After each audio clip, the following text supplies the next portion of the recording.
Good morning, everyone. Welcome to Transportation Committee.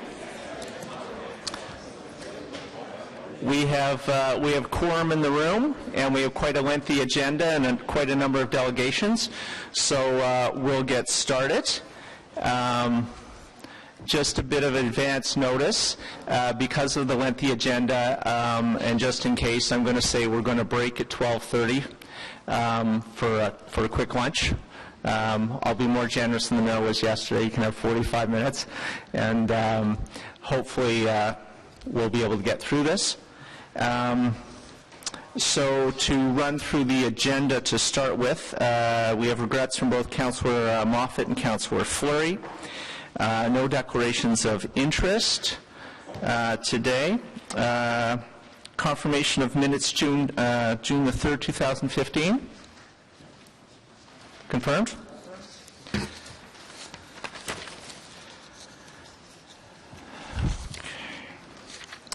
And then we have response to inquiries. Anybody interested in lifting any of these? Any questions? No? Okay.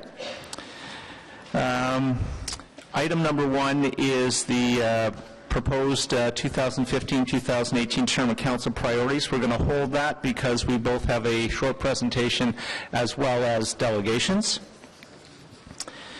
Number 2 is the stay safe, stay back decals on city vehicles report. Is this received? Okay. Number 3 is Highway Traffic Act review, impacts of Bill 31 on road safety in Ottawa. We're going to hold that one because we do have a staff presentation. Number 4 is the West Transitway extension at Great Crossing at Moody Drive, and we have both a staff presentation and a number of delegations, so we'll hold that one as well. Number 5 is a councillor item, Councillor Tierney, speed reduction on Blair Road. Is this carried? We can hold it, yes. We had one notice of motion of which notice had previously been given by Councillor Fleury, but as he's not here today, he's asked that this be deferred until the next scheduled meeting. I'm not sure, do we need to vote on that? A motion to defer? Okay, carried. So we'll go back to the first item that was held then, which is the proposed term of council priorities. I'd just like to say a few things about it before we launch into the presentation and the delegations. First of all, I'd like to thank staff as well as my colleagues for all the hard work that's gone into putting together this proposal. I know in particular Steve Box, who's waiting to give the presentation, has put in a lot of time and effort on this and met with all kinds of people to get this right. So thank you for that, Steve, and your team. And again, thank you to all my colleagues that participate in the process as well. The term of council priorities that we're going to talk about today outline a number of key initiatives that make up the foundation for our city's transportation vision. These initiatives provide and promote infrastructure to support safe mobility choices, integrate our transit network into the community, connect neighborhoods, and improve safety for all road users. These initiatives are about balance and respond to community needs, wants, and concerns. The Transportation Committee has oversight over several term of council priorities, including light rail transit stage 2 readiness, TMP phase 1 road projects, TMP phase 1 cycling projects, TMP phase 1 pedestrian projects, community pathways and connections program, Queen Street streetscaping, downtown Ottawa truck tunnel feasibility study, cycling safety improvement program, winter improvements for cyclists, and traffic, pedestrian, and road safety enhancements.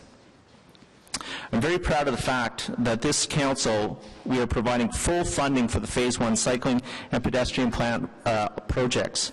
Those plans were built over the course of 2 years under the Building a Livable Ottawa initiative, and today we are providing the dollars to see them through to implementation. Supplementing these two plans is the Community Pathways and Connections Program, which will provide funding to support safer, more convenient, and comfortable access to transit and community facilities via walking and cycling. In total, this is an approximate $33.5 million investment in proactively building our cycling and pedestrian network over this term of council. This in addition to what we will achieve in road renewal projects, paved rural road shoulders, and those networks built by the development industry as part of suburban growth. These initiatives build on the foundation set by the previous council to diversify travel in the city. In addition to building more bikeways, we have as part of our strategic initiatives the Cycling Safety Improvement Program, which will provide funding to tackle parts of our cycling network that have safety concerns. We also have a Winter Improvements Initiative, which will provide a new winter-maintained cycling network. I know that these programs are very important to many of the stakeholders in the room today. Our strategic initiative, traffic, pedestrian, and road safety enhancements will improve mobility through roadway modifications and increasing the number of signalized intersections. While the city recognizes that the majority of trips in Ottawa take place in cars, and we need to have a road network to support this demand, we also need to make our streets more attractive for residents who choose to bike, take transit, or walk. This is done through adopting a complete street lens. Adopting a complete street lens for road design, operation, and maintenance ensures that we have a framework to address the needs of all of our users of our roads and ensuring the best possible outcome for their management as public infrastructure. Complete streets are about creating safe and pleasant commuting options while ensuring the overall transportation network remains viable. Most importantly, they are about balance. This is not a one-size-fits-all approach. We will be flexible and pragmatic about how and where we will be building these complete streets. We will have a toolbox full of various options and alternatives that we can dip into based on the needs and concerns of a particular community.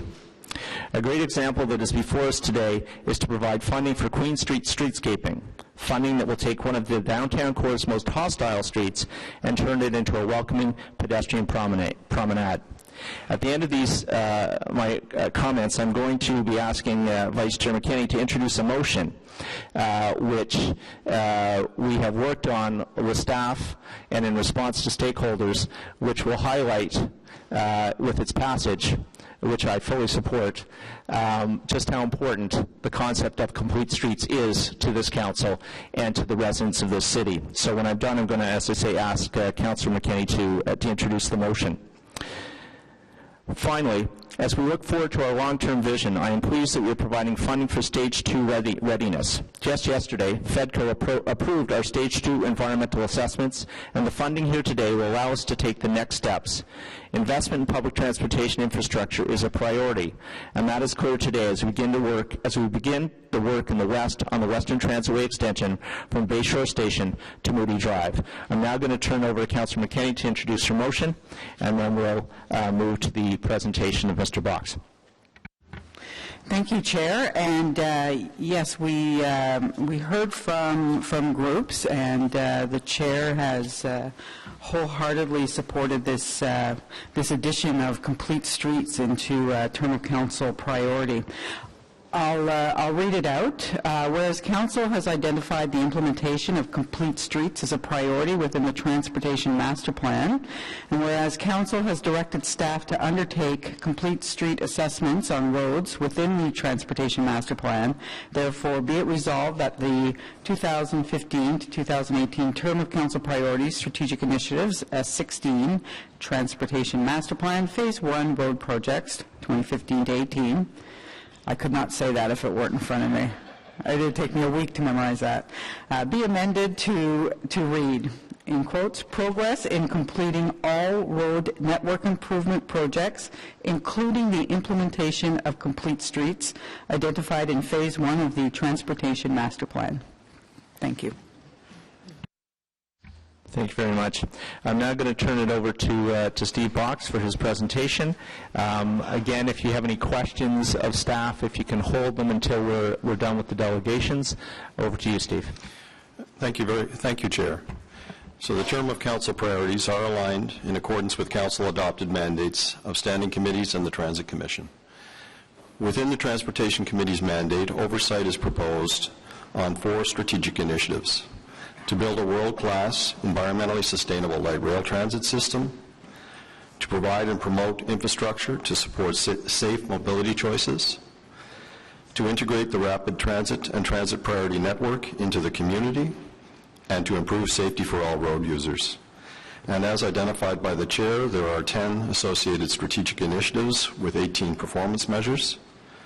And the descriptions of these initiatives and other relevant information, related objectives, budget, and performance measures to be considered by committee are contained in Appendix A of Section 8 of the report before you today. Thank you. Thank you very much. So I'm going to call first on John Woodhouse from WAC Ottawa to make his presentation, to be followed by Dale Harley from the National Capital Heavy Construction Association.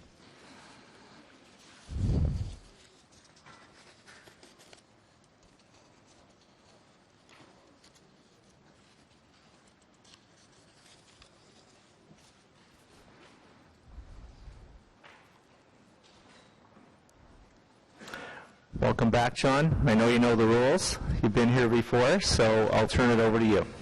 Thank you very much. My name is John Woodhouse.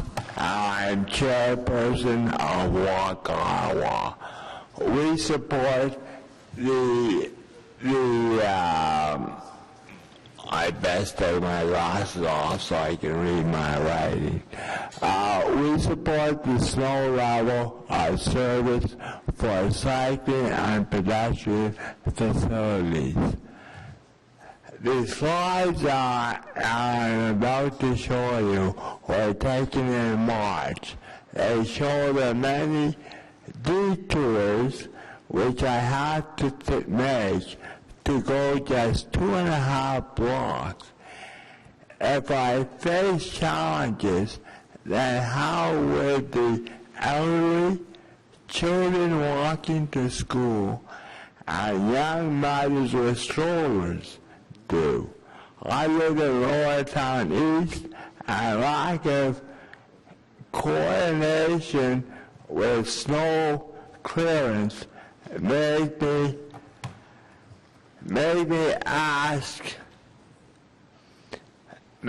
feel like a rat in a maze, because I constantly have to look for different ways to go through the different streets, roads, etc. Now, those are a bunch of pictures, slides. There is a musical presentation as well. Keep going there. I'm sorry, we're having a bit of technical difficulty here.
Describe to us what was in the movie. Well, basically, if we can go back to the slides,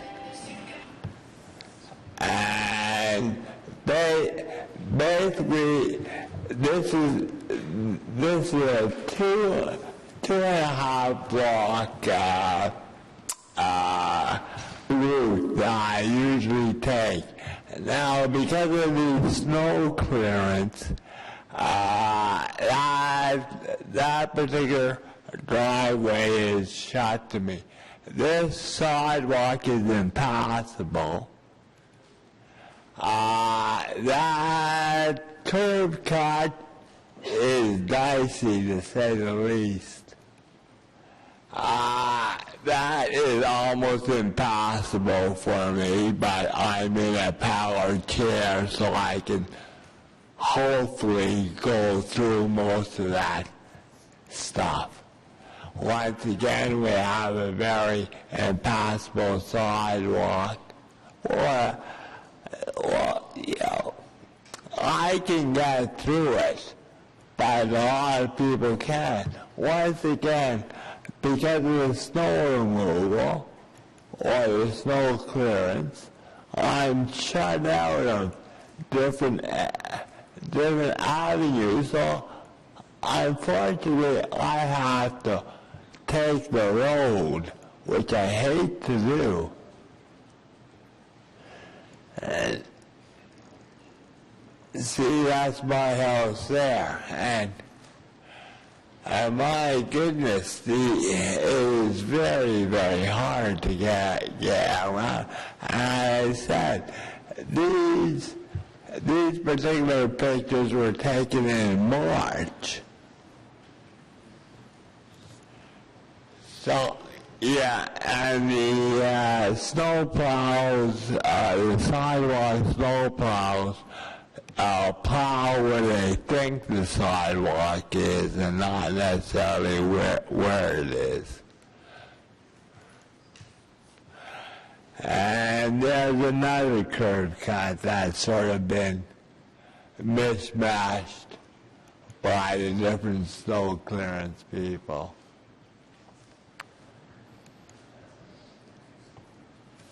Okay.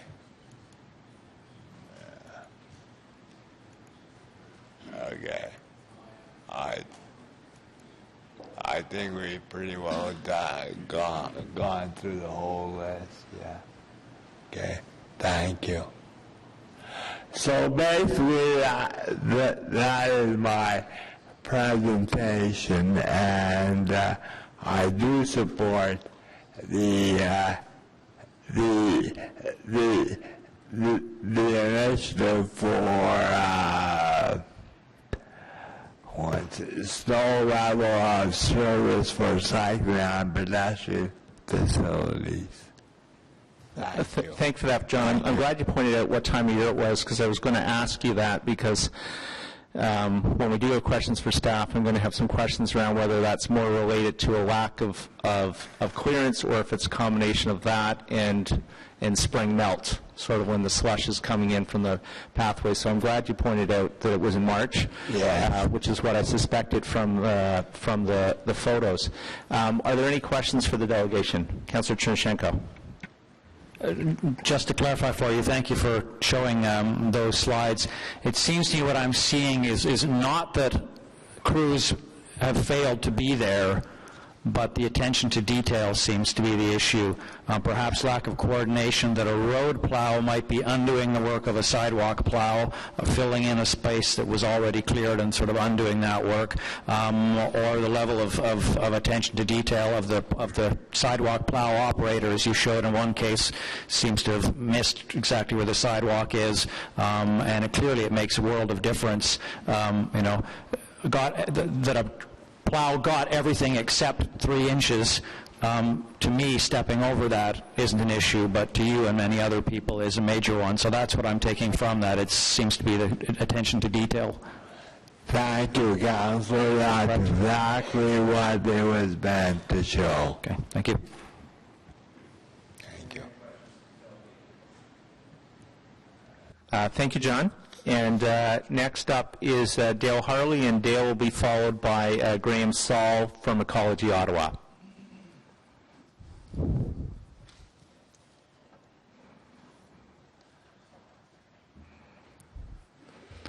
Morning, Dale. I know for sure that you know the rules. So I believe you have a presentation? Okay, off you go. All right, thank you very much for the opportunity to present on the 2015-18 term of council priorities. Let's just not read all of this, but first sentence, meet the current and future transportation needs of the residents and visitors. I want us to hold on to that word, or those words. When you look at the Appendix A in your report, you've got your 5 strategic objectives and 14 strategic initiatives. I'm not going to review all of these, but want to emphasize that only strategic initiative number 6, Transportation Plan, Phase 1 road projects, deals with the situation of the current roads, which I'm going to come back to. The infrastructure report card prepared by the Federation of Canadian Municipalities and others is a great benchmarking opportunity. It gives you the opportunity to see how you compare to your fellow municipalities across the country. And when you're looking at the condition of water and sewer, we actually fare quite well. We're not as good as the average, but we're in pretty good shape. And really the reason for that is the fact that this council, and previous councils, have adopted a realistic rate support budget increase to be able to cover the cost of renewing the aging infrastructure. And that was really highlighted in this year's budget, where 79% of your budget was focused on renewal. And on the water and sewer side, the city's doing a great job. Transportation infrastructure, on the other hand, when we're looking at roads, is really an area of concern to us. And when you go back to those key words of meeting the current and future transportation needs of the residents, when we look at our roads, across Canada, over 50% or almost 50% of the roads are in either good to very good condition, in comparison to just 21% for Ottawa. And when you look at the condition of collector roads, we actually see that over 50% of those roads are either in very poor or poor condition. So this is a real red light for council, I believe. I won't bother going through this slide, but you've heard it so many times before. You can pay me now, or you can pay me more later. The cost increases substantially if you don't make those necessary investments. Given the requirement for those investments in road infrastructure, it's somewhat disappointing that this year's budget has declined from last year and continues to decline into next year. And when you take a look at it, the amount of money being invested in renewal for the transportation road infrastructure is not anywhere near that 80% that we saw in the case of the water and sewer. I think Councillor Eli El-Shantiri, in an interview with the Ottawa Community News back in May 28th, really said it quite well, that the city is not meeting its requirements in terms of the needs for infrastructure renewal with respect to roads. And maybe it's time that the city should be looking at moving beyond the 2% or the inflationary costs. But when you take a look at it from your strategic initiatives, I think there's an opportunity for a legacy for this council to leave in terms of breaking breaking that cycle of not making that necessary investment and having a substantial portion of the strategic initiative funding for this term of council directed to where it is definitely required, and that has to do with road infrastructure. Thank you.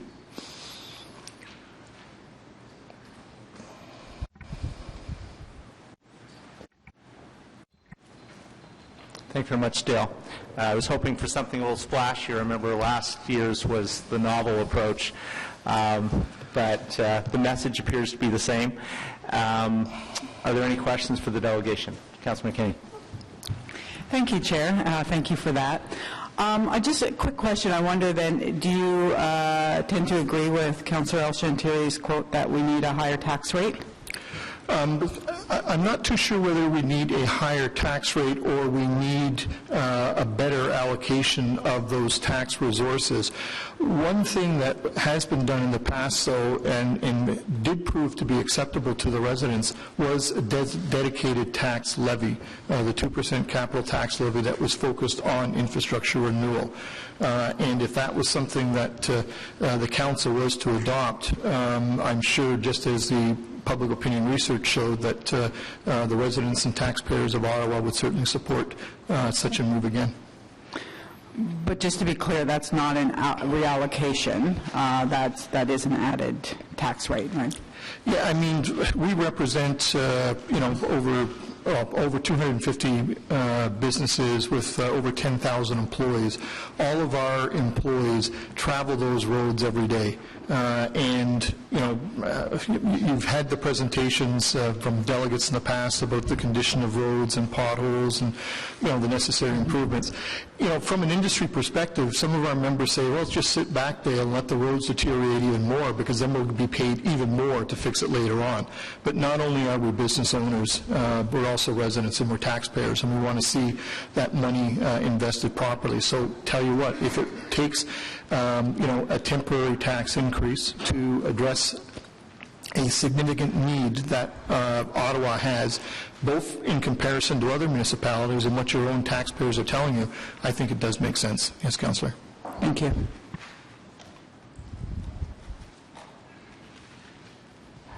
Just a quick question, Dale. In the predictions that you're making for us, does it take into account that with the introduction of light rail over the next 2 phases, that the goal of that is to take more cars off the road, putting less stress on the roads, and therefore we should be, at the very least, making the current roads last longer because there'll be less traffic, less stress on them? Do your predictions take that into account? Because I didn't see any discussion of light rail at all, just we need to fix the roads for the cars and trucks, and I don't necessarily disagree with that we need to invest in our infrastructure. I'm just wondering if you calculated in or factored in the impact of light rail on our road system. Yeah, I think, Councillor, you're correct in saying that light rail will make a contribution in terms of reducing the volume of traffic, particularly on the major routes and the downtown portion. But you also have to remember that if you want to encourage people to take public transit, a lot of them don't have public transit at the door, and you certainly have to get to a transit station, and that requires either driving or taking a bus. Well, those buses drive on those roads, and those cars drive on those roads to get to transit stations. So you do need to take in consideration, you just can't let what you've got fall apart. You've got to do the necessary repairs on it. I don't think anybody's suggesting that we just let it fall apart. I'm just asking you to take into account that there is going to be an impact of a positive nature. When over 50% of your roads are in poor or very poor condition, like on collector roads, I'm going to suggest that maybe we haven't paid as much attention to it in the past as we need to in the future. Okay, thank you. Any other questions for the delegation? Okay, thank you. Thank you. And now we're going to hear from Graham Saul from College of Ottawa, who I suspect may put a different spin on the issue. And after Graham, we have Clark Trivers, I hope I've said that right, from Ottawa Centre Eco District.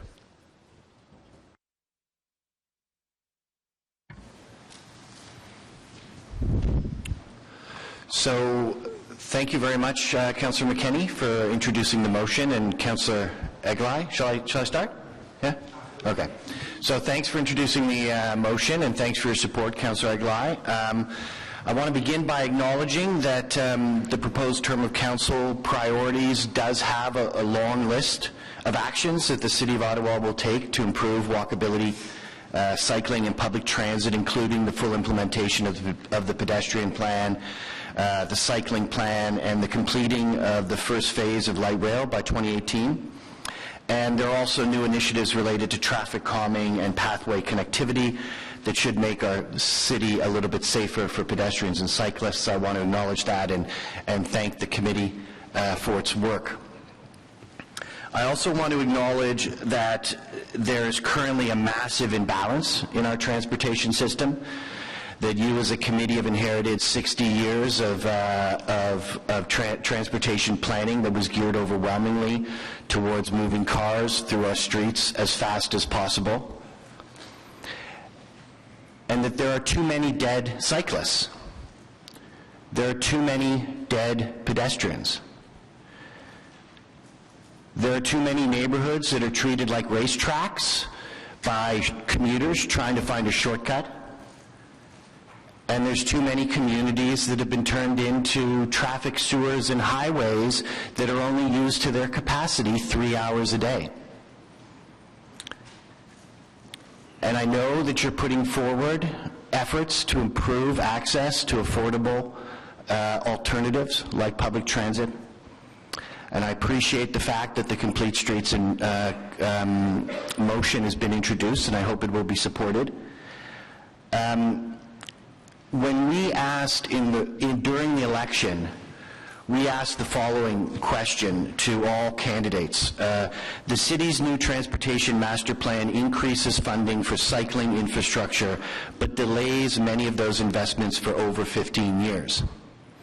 If elected, will you work to increase the overall level of investment and accelerate the pace of implementation?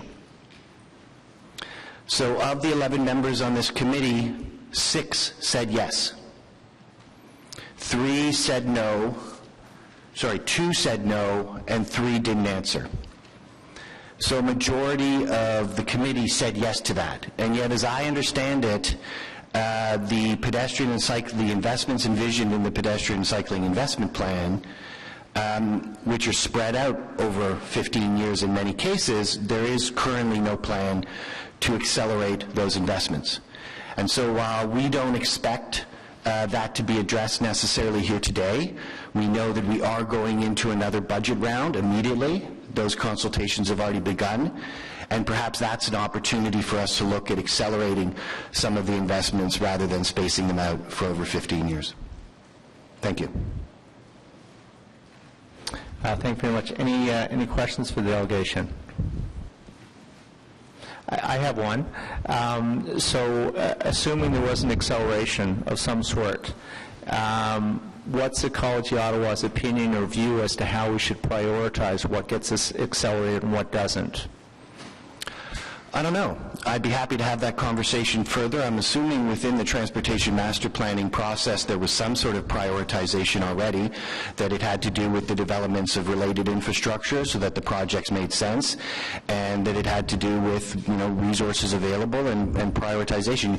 The city went through quite an elaborate process to prioritize roads on quite a detailed scale. I understood that similar kinds of analyses were put into what was and what was not affordable in terms of expanding light rail. Has a similar kind of analysis done in terms of been done in terms of prioritizing which cycling and pedestrian infrastructure improvements should be prioritized over others if if additional investment resources are made available? Yeah, we certainly have done that. I guess my question is, you raised a number of different concerns. Yeah. And a number of different in your opinion, I guess, problems or issues. So I'm sort of asking you, which ones do you think we should tackle first, I guess is what I'm getting at. Well, it was my understanding that the cycling and pedestrian plan does envision a variety of investments. So we would like to see those accelerated, and presumably some kind of prioritization process would go forward. We are talking about making the Complete Streets plan a priority, and that could be implemented during the course of the renewal process. And I think the amount of investment in light rail right now is reflective of a city that's prioritizing public transit. And so really it's just a question of saying, why are we waiting until 2031 to do some of these pedestrian and cycling investments? It costs, as I understand it, between $20 and $80 million to build a mile or two of a Series 4, $20 and $80 million to build 1 or 2 miles of a Series 400 highway, and yet we have a cycling plan that is less than that over 20 years. So it's really just a question of accelerating those investments and prioritizing those investments over other kinds of investments like a mile of a 400 series highway. So the issue for you is really about speed. Yeah, I mean, getting it done, not what's on the books, so to speak, but to move those books faster.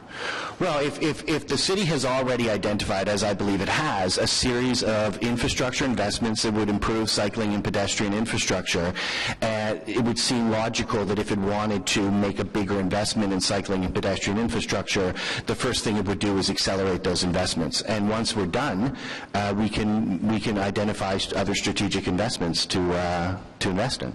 Okay, thank you. Any other questions? Okay, thank you very much. Thank you. Next is Clark Trivers with the Ottawa Centre Eco District, to be followed by Heather Shearer on behalf of Citizens for Safe Cycling. Good morning. You have 5 minutes. Good morning. Thank you. Again, my name's Clark Trivers from the Eco District.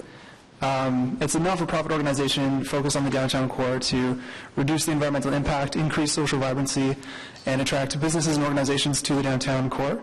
And I'd like to start by acknowledging the work that's been done by this committee, by City Council, and by City staff.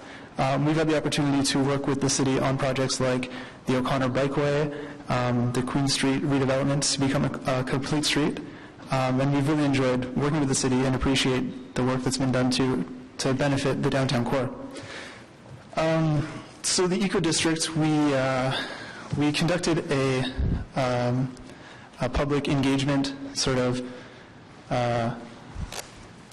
like a City Hall gathering to engage the public and to get their feedback on what should be a priority for the downtown core. And the number one response that we got was improved bikeways to and from the downtown core for commuters.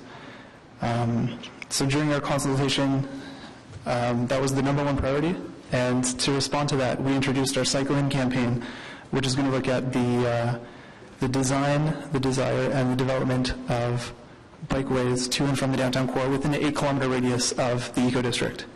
So on September 14th, we're going to be doing a large sort of assessment of the bikeways, and Complete Streets really offers an opportunity to make advancements on that front. Of course, the safety aspect and the environment that Complete Streets creates for all commuters on a complete street, and the benefits to businesses that are along that corridor of the redeveloped way. It creates a sort of atmosphere that people want to be in, and turns the street from just a A to B destination to a really, A and B, a corridor to get from point A to point B to a destination in itself.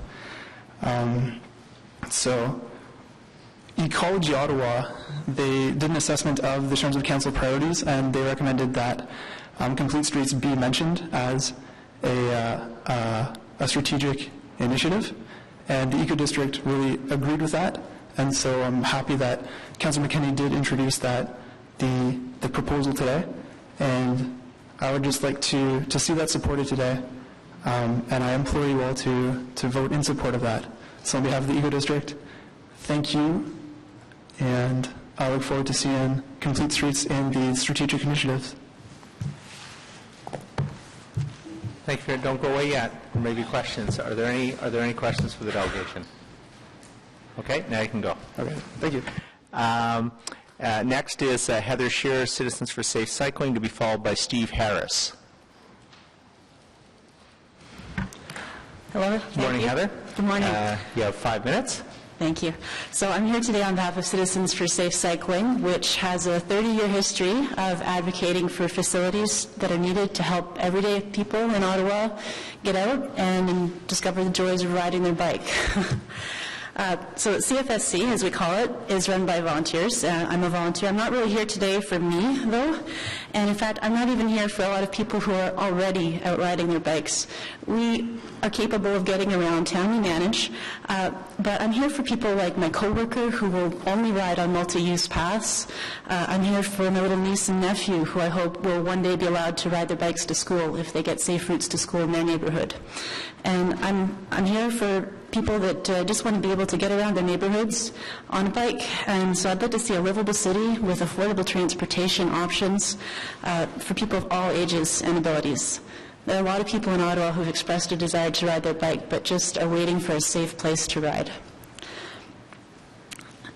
So the Community Connections, CFSC would really like to compliment council and staff for coming to the table with these Community Connections. It's a real demonstration of responsive leadership, and it's a community source list of projects that we think will really bring value to our transportation system.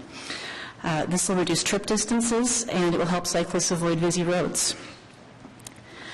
Complete Streets, thank you for introducing the motion on Complete Streets. This is something we really support, and we hope to see that this will include the multimodal level of service indicator and the facility planning nomograph tools. It would really help to provide some transparency to residents to show how the decisions around Complete Streets are made. They're evidence-based decisions, and it will be important to help continue to build a functioning transportation network that's supporting active transportation. On winter maintenance, I wanted to give a special shout out for that one. That's near and dear to my heart. I'm a winter cyclist. I've been riding year-round for 8 years now. I started in Saskatoon, of all places. Why did I do it? Well, I was too cheap to buy a second car, and I guess I'm a little tougher than my husband, so I'm the one that wound up on the bike. And actually, to my great surprise, I discovered it's a lot of fun. You have really good traction, and you stay very warm. And if anyone doesn't believe me, I do invite you to come out to join Citizens for Safe Cycling at our annual winter bike parade and try it for yourself. Winter biking is a great way to encourage people to keep riding their bikes on the days when they feel capable of it, and winter cyclists don't necessarily ride every day. They tend to be really good transit users on the days that aren't necessarily the best for riding their bikes, so it all works together. And I would just like to support that, because winter is not a time really when anyone is wanting to share the road, drivers and cyclists alike. It is a difficult time for everybody to get around, so providing a safe place for cycling in winter is going to be good for people in Ottawa, whether they bike or whether they drive. Transportation Master Plan Phase 1 for cycling, we are really pleased to see that that's on track for being implemented. We were hoping, though, to see something more expedited, given that there is a great community demand for cycling infrastructure. The Ottawa Cycling Plan does note that there is a large portion of our population who's interested but concerned about safety. And we recognize, though, that funds are very limited within the strategic initiatives envelope. So we're hoping that this just represents the minimum, the foundation, so to speak, but not the ceiling. So if in the future there's an opportunity to accelerate providing these cycling infrastructure to the residents of Ottawa, Citizens for Safe Cycling would support that. There's a lot of catching up to do to rebalance our transportation system to really prioritize multimodal trips and active transportation. Specifically, we had a couple of questions about Appendix C, and we'd appreciate clarification on certain Phase 1 projects that are identified in the 2013 OCP, why they do not appear in Appendix C. And secondly, whether road projects involving new roads, widened roads, and new underpasses will be implemented with cycling facilities. Cycling addresses a multitude of city issues, such as fewer cars traveling into the core, cleaner air, affordability, access to transit, a healthier population, a less stressful commute, and a better social environment. And for that reason, we think that ambitious investments in active transportation are justified, especially considering the low cost and the value for money that you get with active transportation infrastructure. Finally, on recognition for cycling, Citizens for Safe Cycling would like to propose that the city could consider a strategic initiative of pursuing recognition. There are a lot of wonderful things happening here in Ottawa, and we think Ottawa really could earn the next level, for example, with the Share the Road Bicycle-Friendly Community Awards. So we'd look to see the city pursue platinum status, or perhaps even try to attain a ranking on the Copenhagenized bicycle-friendly city rankings. In 2015, Montreal achieved 20th, Vancouver placed 46th, and we think Ottawa could have a chance to be listed. Okay. Thank you. I was just going to ask you to wrap up, but I think you're done. A couple of comments, I guess, before I go to questions. We did get the email from citizens asking those questions and asking about the recognition of the ranking system based on the Copenhagen system. I've already asked staff to have a look at that, and so they're doing that. And I don't normally do this, but I know that Mr. Box was engaged on getting just those answers for you, so perhaps since it's arisen here, Steve, you could speak to the funding questions that were raised, if you're able to right now. Okay, through you, Chair. So the questions with respect to the prioritization and the funding, I'll just address them one by one then, Sue. The projects that, the question was, will the projects listed be completed by 2018? And the answer to that is no. The Phase 1 program is a 6-year program and extends out to 2019. And in a given year, the funding that's identified allows for the design work to be done in the first year and the completion of the implementation in the second year. And then will road projects be implemented with cycling facilities? So the intent there is that there will be a report coming back to committee and council in the fall with respect to the complete street lens on roads. It'll be considered for or applied to all road projects, but it won't necessarily mean that there is a complete street introduced for every one of those projects, and I don't know whether VVG or Wayne Newell wants to supplement that answer. Through you, Mr. Chair. Yes, Heather, I just want to reply that the road works that we have, the projects that we have, they do include cycling and sidewalk facilities when we're building new roads, and we consider them when we're reconstructing as well. I hope that answers. Okay. Any other questions for Ms. Scheer? Okay, well, thank you very much. And is Steve Harris here? Okay, Steve, and Steve will be followed by Joan Kuyak on behalf of Gotta Go.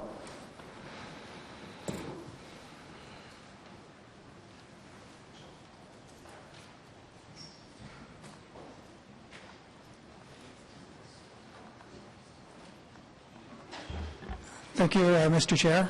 Thank you, councillors. I'd like to just address some of the issues that I have come across in terms of the terms of council and suggestions I'd like to make. If you look at the slide, these numbers have I've come across a lot of these numbers, and these numbers have spoken to me, and they've said, you need to do something about me. And so I wanted to share that with you and hope that these numbers speak to you as well and incentivize this community to do something about them as well. So 2017, obviously everybody's talked about that. We're celebrating 150 years of the nation, but also it's an opportunity for committees like this to set the tone for coming years in terms of initiatives. So I have two suggestions in terms of this terms of council. One is consider creating what's called a low emission zone. These zones place restrictions on large vehicles, especially diesels, in specific city areas to reduce pollution on a time and area basis. Number two is consider implementing restrictions on the size of vehicles in pedestrian and cycling intensive areas. It has been shown dramatically to reduce fatalities and increase pedestrian and cycling modal shares. So 23 is the number of European cities that have actually implemented low emission zones already. And North America hasn't started doing it for cars, but it's actually started to do it for large ships and harbors. So restricting the amount of emissions that can be generated. 20 is the percentage increase in cycling that Dublin experienced once these kinds of restrictions were put in place. 1 kilometer is how far the pollution from the vehicle affects the health of residents nearby. The World Health Organization has identified air pollution as killing more people globally than both malaria and AIDS. Oops. I have to go back. So 1999 was the year that restrictions were put on lead in automotive fuel. Right now, hydrogen dioxide from diesel exhaust has been scientifically shown to cause retarded brain development in children. It's also been recently, just even yesterday, shown to reduce white matter significantly in people's brains and has been labeled as a neurotoxin. So 45329. In London, UK, trucks are 4% of the traffic. Trucks cause 53% of cycling fatalities, and trucks cause 29% of pedestrian fatalities. So a truck can weigh as much as 46,000 kilograms, and the average male in Canada weighs 80 kilograms. This is kind of out of balance in terms of the way that roads are shared today. So what do we do? We have, 2017, we have some opportunities ahead of us. One is to take a leadership position in pedestrian cycle safety. One is to make a healthier city, especially in heavy traffic areas. And we can start right away because the technology exists today and it's been implemented in over 23 cities. We can begin in some specific areas, maybe in the summer only. So this is not asking for a ban on trucks. It's not asking for removal of trucks all the time. It's looking at specific cases, specific areas where most bang for the buck can be made for cycle users and pedestrian users. And we can drive big innovation and business opportunities. What is done in Europe is driven the trucking industry to create more modular solutions in terms of the way they package goods. And what it's done in certain UK cities is the number of, in the summer, the number of cargo bikes has tripled, quadrupled, and even quintupled.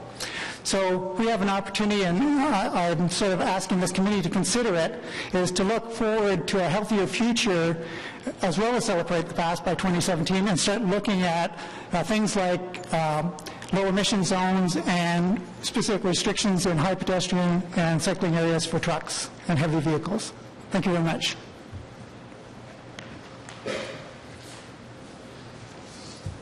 Thank you. Are there any questions for Mr. Harris? Councillor Chernushenko first. Thank you very much, Steve, for bringing this forward. I mean, the facts certainly tell the story. The numbers tell the story. The challenge for an elected official, of course, is to look at what is practical as well. And, of course, we face the challenge, as I guess any city would, of large vehicles performing certain tasks that in some cases only they can do. In other cases, perhaps if prompted, a smaller vehicle could do the job as well. I think of the example of the 18-wheel pizza truck that, stops at the corner of Bank and Homewood every morning, and there's nowhere for it to go. It can't turn there, and I'm constantly wondering why a company would choose to use a vehicle of that size in a restricted urban environment. I'm wondering if you, in your studies, I guess, research, you bring to us some numbers from European cities.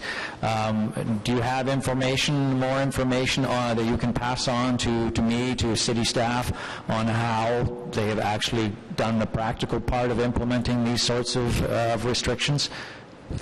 I don't think you have to go as far as Europe. You can look at Toronto, and what Toronto has done even this year is looked at restricting the amount of where trucks can park during rush hour and where they can stop during rush hour. So that's just a start. And what some of the European cities have done is said, just at rush hour, when you have the most congestion, you don't allow trucks to do their deliveries and stop on those streets, which causes a lot more air pollution and a lot more traffic. And what they've done as well is created this concept called bento boxes, I don't know if you've heard about it, which they actually allow trucks, they've innovated for trucks to carry subcontainers. And those subcontainers are on wheels, and they can leave those at non-rush hours, non-business hours for those businesses to access. So there's a lot of new technology that are coming on. There's a lot of technology for tracking these vehicles to allow the drivers to know when they're allowed in what areas. So I think there's a lot that can be done without having to put an onerous set of restrictions on or to put some heavy-duty impacts on business, because business can work around these things, as the 23 European cities have shown. So your presentation focused on a lot of the environmental arguments, but it sounds to me like there's a practical one too, which is sort of speed and efficiency, because of course there's the exhaust and the risk to cyclists, pedestrians, and I wouldn't want to be the heavy vehicle driver either in a situation like that. I can't imagine what it's like behind the wheel in a tight urban environment, not wanting to do harm to anyone, but it sounds to me like there's efficiency too of the congestion that's caused at certain times. So I think it would be fabulous if we could share what you've seen, and I'll follow up with some questions to staff on how much our own city staff are already aware of some of these initiatives. Thank you. Thank you, Councillor. Councillor Kakish. Thank you, Chair, and thank you for the presentation.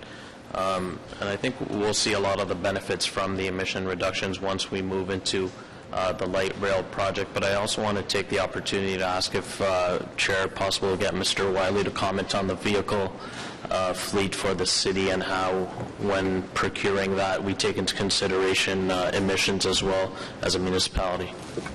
No, I think that'd be fine if we could perhaps save that for questions of staff.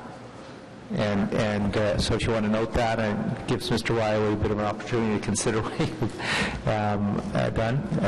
What we did with Mr. Brox, we knew those questions were coming, so he knew about it yesterday. He was able to put together the information. So, but I'll put you on the speakers list for that, for sure. Are there any other questions for the delegation? Okay, seeing none, thank you very much. And next up is Joan Kuyat from Gotta Go, followed by Klaus Beltzner on behalf of the Federation of Citizens Associations. Good morning, and you have 5 minutes. Yes, thank you very much, Mr. Chair. I've spoken to most of you before, and we've been appeared before the Transportation Committee before. We feel very, very strongly that public toilets are an essential part of any kind of road, cycling, pedestrian planning. There are many, many people who can't use any of these services unless they have access to toilets. We have 3 needs in our lives: to eat, to drink, and to excrete, and we can't go on ignoring the public accountability for the need to excrete in the way that we've been doing. Accessible, open, easy-to-find public toilets are an issue for everyone. They're an issue, as we know, for seniors, and they're now going to be included, I understand, the older adult plan. But they're also an issue for pregnant women, for small children and their parents, for people with Crohn's and colitis, or people who have the flu. It's an issue for runners and cyclists. We've heard from many, many athletes that it's very difficult for them to find places to go. And it's an issue for the homeless. We are all only temporarily abled, and at certain times in our lives we all need a toilet quite urgently. As we've heard from some of the earlier speakers, people travel to get to transit in the first place. They ride their bike, they take their car, they walk. They've already had 15, 20 minutes getting there, or a lot more. Then they wait for the transit that they're going to take, and then they get on the transit, and they probably are going to change. They're going to change from a bus or a train, and they're going to go somewhere else. If there aren't any toilets, then people are having any kind of urgency issues. They maybe drank too much coffee that morning. They're going to be in trouble. And people then look for the nearest bushes or elevators or escalators or anything they can use to go. We asked the Transportation Committee in the budget consultations for the immediate development of a policy that requires planning for and implementation of public transportation systems to include open, accessible, safe, and easy-to-find toilets and appropriate signage. We particularly emphasize the Confederation line, which is going to have 10,000 people per hour going through it, and will have no toilets except at Blair and Tunney's, where they're required by the Ontario Building Code. Interestingly enough, the O-Train has terminuses too, but it isn't included in the building code because it's diesel, not electrified. It's one word in the definitions in the whole code. The result of this is that people who are waiting for buses, trains, and so on at Bayview, particularly Greenboro and Herdman, are going to find themselves caught short. Anybody who's been caught short will realize just how humiliating and difficult that is. We recently got information from the City of Edmonton about their policy on rapid transit and the ways, the costs, and both capital and operating that they've had to put into this. We've sent it to some of the councillors, and we'll certainly table it with the committee.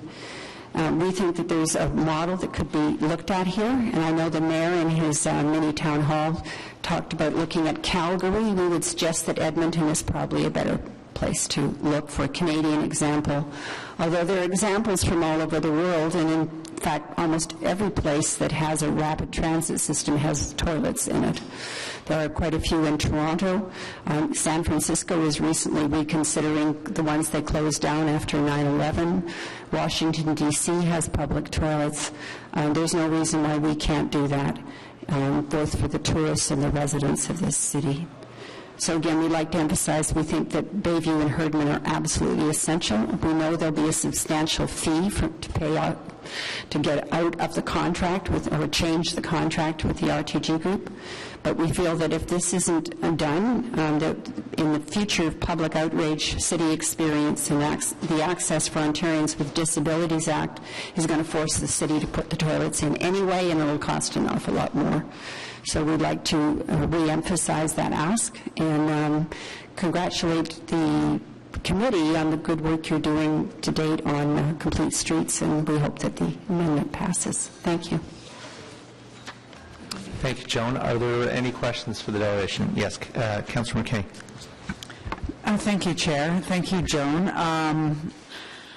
Just a couple of quick questions, and just want to, surprisingly enough, I think that when I arrived here, I wouldn't have thought that one of our two priorities were hearing from residents throughout this budget, our budget and now our strategic initiatives would be public washrooms, but they have been, and we have heard from you and from many others all the way through, so I thank you for that. I hear you that, Bayview and Herdman, if we were going to pick two stations that needed public washrooms. They're the critical ones. Bayview, we have the it's at that T intersection where somebody could be coming on the Trillium line and then having to switch over and get to another part of the city. And like you say, they could have been traveling for a long time. And of course, Herdman makes perfect sense. Can I just ask you quickly, in terms of Edmonton, were there, from what you know of the way they built in their facilities into their LRT, are they completely built in, or are they standalone? There's a variety of toilets from what we understand. Most of them are built in. When they built the lines, they roughed in areas where toilets could then be installed later, so a lot of the costs are not as high to install toilets there. So they have some standalone toilets, but my understanding is that in the stations they're largely built in. Okay, thank you. Are there any other questions for the delegation? Thank you very much. And now Mr. Beltzner, on behalf of the Federation of Citizens Association, followed by Randy Kemp, on behalf of the Wellington West BIA. Morning, Mr. Beltzner. You have 5 minutes. Good morning, Chair Eglai. Good morning, councillors. The Federation of Citizens Associations wishes to express its support for the Complete Streets concept and policy going forward with the council priorities and Councillor McKenney's motion. We support that motion. Just wanted to have everyone be aware of that. We also want to thank the other delegations who have come here today to speak with you.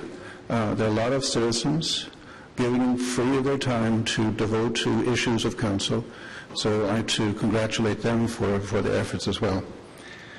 We're happy to see that the council priorities include several community connectivity through active transportation initiatives recommended by FCA members, such as the Osgood Pathway to Manotick Link. Thank you, Councillor Dores, because it links not only Manotick to the pathway, but also communities in the Osgood Ward area, and that pathway links to the Leitrim Park and Ride for transit to the city, for rapid transit to the city. So we welcome very much that particular initiative, and thank Council and City staff for that. We ask Committee and Council to further its support for walkability and cycling. I think you've heard that message very often from delegations as well. Not just in the downtown centre of Ottawa area, but also in villages such as Manotick and the former towns outside the Greenbelt, like Canada Stittsville. Canada Gardens in Beaverbrook was equipped with pedestrian pathways, child tricycle routes, and other active modes 50 years ago. This council priority on active transportation and community linkages helps build and maintain healthy communities. And I applaud you for that and encourage you to move forward with the investments in that area. The FCA includes member associations from all parts of the city. Over the past 2 years, FCA consultations on official planned transportation master plan of the city confirmed widespread community and association interest in transit transportation, including active transportation. Member community and seasonal associations highlight specifics during our recent FCA workshop on transportation. That workshop was called Transition, which was kindly assisted by Transportation Chair Councillor Keith Aglai, OC Transport General Manager John Manconi, City of Transportation Planning and Growth Manager Vivi Chi, who's here today as well, and further assisted by the City Railway Implementation Office. By email, we're providing you with the condensation of the FCA member questions presented during that session for you to have a look at. As you can see, FCA members strongly support cycling, walking, active transportation within the full range of programs of transportation and transit.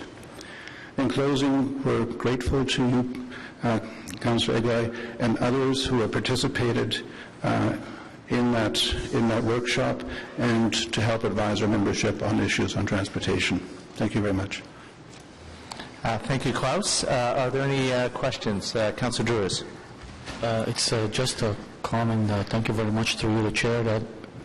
Klaus, thank you very much for coming here today, and we really appreciate your work in our community, and I just am very happy to see my colleagues at Transportation and City staff on supporting all our initiatives. So thank you very much for taking the time and coming here today in front of our committee and speak on these issues. Thank you. Thank you, Chair. And thank you. Any other questions for the delegation? Thank you very much, Klaus. Randy Kemp from Wellington West BIA, and Randy will be followed by Aaron Andrews on behalf of the Ontario Public Interest Research Group and the Healthy Transportation Coalition. Good morning, sir. You have 5 minutes. Good morning, Mr. Chair. It's great to be here today to speak to this. It's a real opportunity to bring a business perspective to what you're attempting to do. I'd like to start out by saying that the Wellington West BIA supports the approval of Section 8 of the 2015-2018 Terms of Council Priorities. The BIA has 2 LRT stations on the Confederation Line, Tunney's and Bayview stations, and will eventually have the Gladstone station on the southern boundary on the Trillium Line. Transit is and will continue to be a critical component of our community, and will certainly be a driver of sustainable growth and development in Wellington West. Completion of Phase 2 of the LRT is very important to us. In each of the last 4 years, we have also completed modal studies on how people are traveling to Wellington Street West. Without exception, a majority of people, between 55 and 60% of our customers, either walked, biked, or took transit to get to our businesses. The results indicate that not only do pedestrians and cyclists visit our area more frequently, 3 to 5 times a week or more, we are recording a higher total expenditure per visit, specifically by cyclists. Without exception, residents in and around Wellington West are discovering the convenience of the bicycle. We do have some concerns with regards to item number 7, the Transportation Management Plan Phase 1 cycling projects. There are 33 cycling-related projects listed in Appendix C. 12 projects include shared use lanes, or what's commonly known as sharrows. We have sharrows on Wellington Street, and we are also part of a pilot to study the placement of sharrows in the roadway. Sharrows are an effective means of notifying vehicle operators to expect cyclists on the roadway, but it is our opinion that sharrows provide very little benefit to cyclists, especially when they are faded to the point of being non-existent. Peak cycling season is from April to October. Why are we repainting Sharrows in July? We strongly recommend that the shared use lane be a method of last resort as a cycling infrastructure. Bike lanes and cycle tracks are the way to go. They are far superior, safer, and comfortable for all cyclists.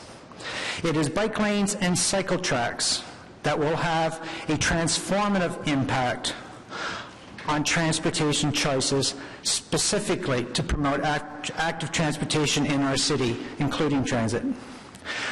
I would also like to ask the committee to instruct staff to get along and get the job done together. Too many important projects are delayed or modified to the point of being irrelevant because the different departments in City Hall can't agree on how to implement this new infrastructure.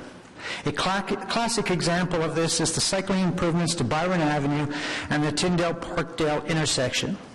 These projects have been in the works for over 3 years and are still not completed. And item 9, I'd like to make a special comment about item 9, the Community Pathways and Connections Program. I see this as the most important part of the report.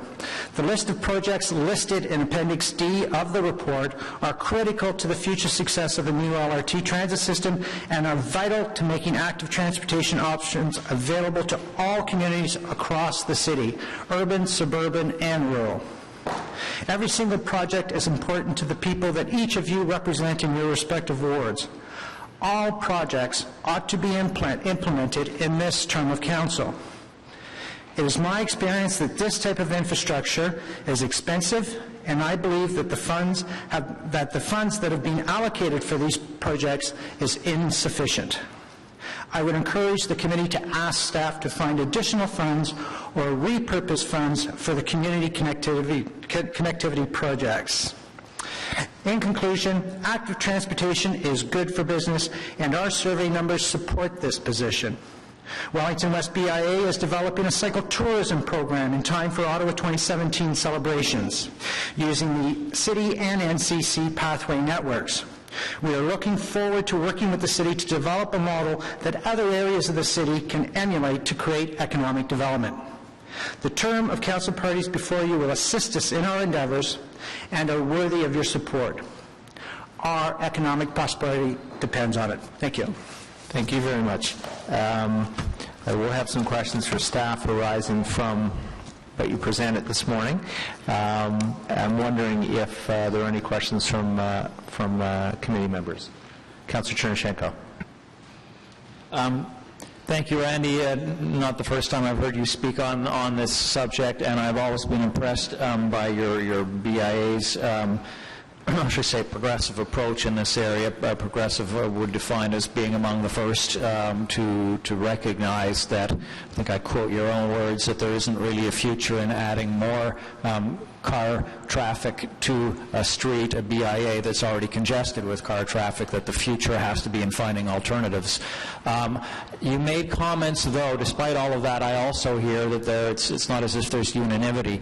You raised the point about Sharrows, and I think any cyclist and probably any driver would agree that Sharrows are confusing. What does it mean? Does the bike take their lane? Do I follow behind? Do I squeeze by them? Am I, as a cyclist, am I allowed to take my lane even though I'm slower moving than vehicles? So it's certainly inferior, and I would say the city already does use it as last resort, but the reason why it's last resort is because it is so hard to actually take the space back. So for you, in your BIA, you would be a prime example of where there is car parking, and the only way the city could, and on Bank Street in the Glebe would be a similar example, the only way the city could have possibly put in a bike lane would have been to remove the entire length, of parking. Where is that debate within your community? Because ultimately, the Sharrow is only there because there isn't the space for the bike lane, and the only way to make the space for the bike lane is to take out the parking that your members at least have traditionally seen as essential to their survival. I'm interested in where the current thinking is. Has that shifted at all, or are we still stuck with Sharrows as being the best of bad options?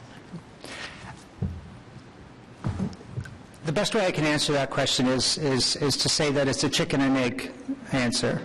The issue of a dedicated bike lanes on Wellington Street comes up frequently. We actually get a lot of criticism for our support of cycling, but non-support of bike lanes on Wellington. The reason we do our modal study is to track the increase in cycling and walking, but predominantly cycling in our ward. And what we have noticed is that the uptake is really quite moderate. It's not increasing a lot. When you look at the city network as a whole, for the most part, it is incomplete. To ask a 2.5-kilometer business district to give up 50% of its parking to support a 6 to 8% modal share with a incomplete network all around it, I don't think is a fair request. I would be prepared to take a different position if the city were to be a little more aggressive in the implementation of bike lanes and bike tracks in the north-south axes, Holland, Bayview, some of perhaps Rochester, streets such as that, and then we can look at perhaps some sort of a bike infrastructure installation on Richmond Road, Wellington, Somerset. But we're not there. We're not there. And so the direction that we have taken as a BIA, recognizing that sharrows for now are our future, is to take the network that already exists and build on it. And that's why we've moved towards cycle tourism, because we have this incredibly rich network of pathways all around us. And why we're here today is because many items in this report speak to connecting those pathways. And it is my own experience with my own family, I have 4 children aged 17 to 25, that when they discover a new route, which includes pathways, side streets, it can be done. When they discover a new route, they use it. And so we live 1 block from Churchill Avenue, which is the new complete street in Ottawa. But at the same time that Churchill was being done, there was a connection made between Kirkwood and Island Park. It was a MUP. It's a short little MUP, maybe 300-400 meters. But that connectivity transformed how they commuted through the city. I have a son that goes to Carleton University. I have a daughter who works at Bank and Heron, and I have my youngest son who works at Time and Again on Wellington. All use these community connections, and that's why I emphasize that if we can find new money or repurposed money, that the community connections is probably the best place to put it, because we're creating new cyclists when we do that.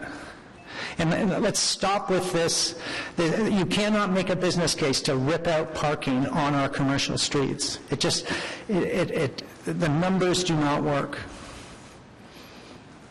That's interesting. I think we can probably find parallels in a number of districts of the city. Again, back to my own neighborhood with Bank Street, where the city didn't even go as far as it was designed prior to my taking office, but I don't think I would have come to a different conclusion than was taken at the time, that even putting sharrows along Bank Street through the glebe doesn't make particular sense. Cyclists may choose still to cycle. It's a relatively low speed most times of the day, but if you were commuting through or even visiting a certain destination, you'd rather actually access that shopping street from the nearest parallel streets and to come in perpendicular, so making improvements to those perpendicular streets. So you're describing that with Holland and Churchill and others like that, and I guess we'll see where we go with if we do reach the day where the modal share is up. You would describe it as chicken and egg, where removing parking is viable because so many people are now coming by other modes,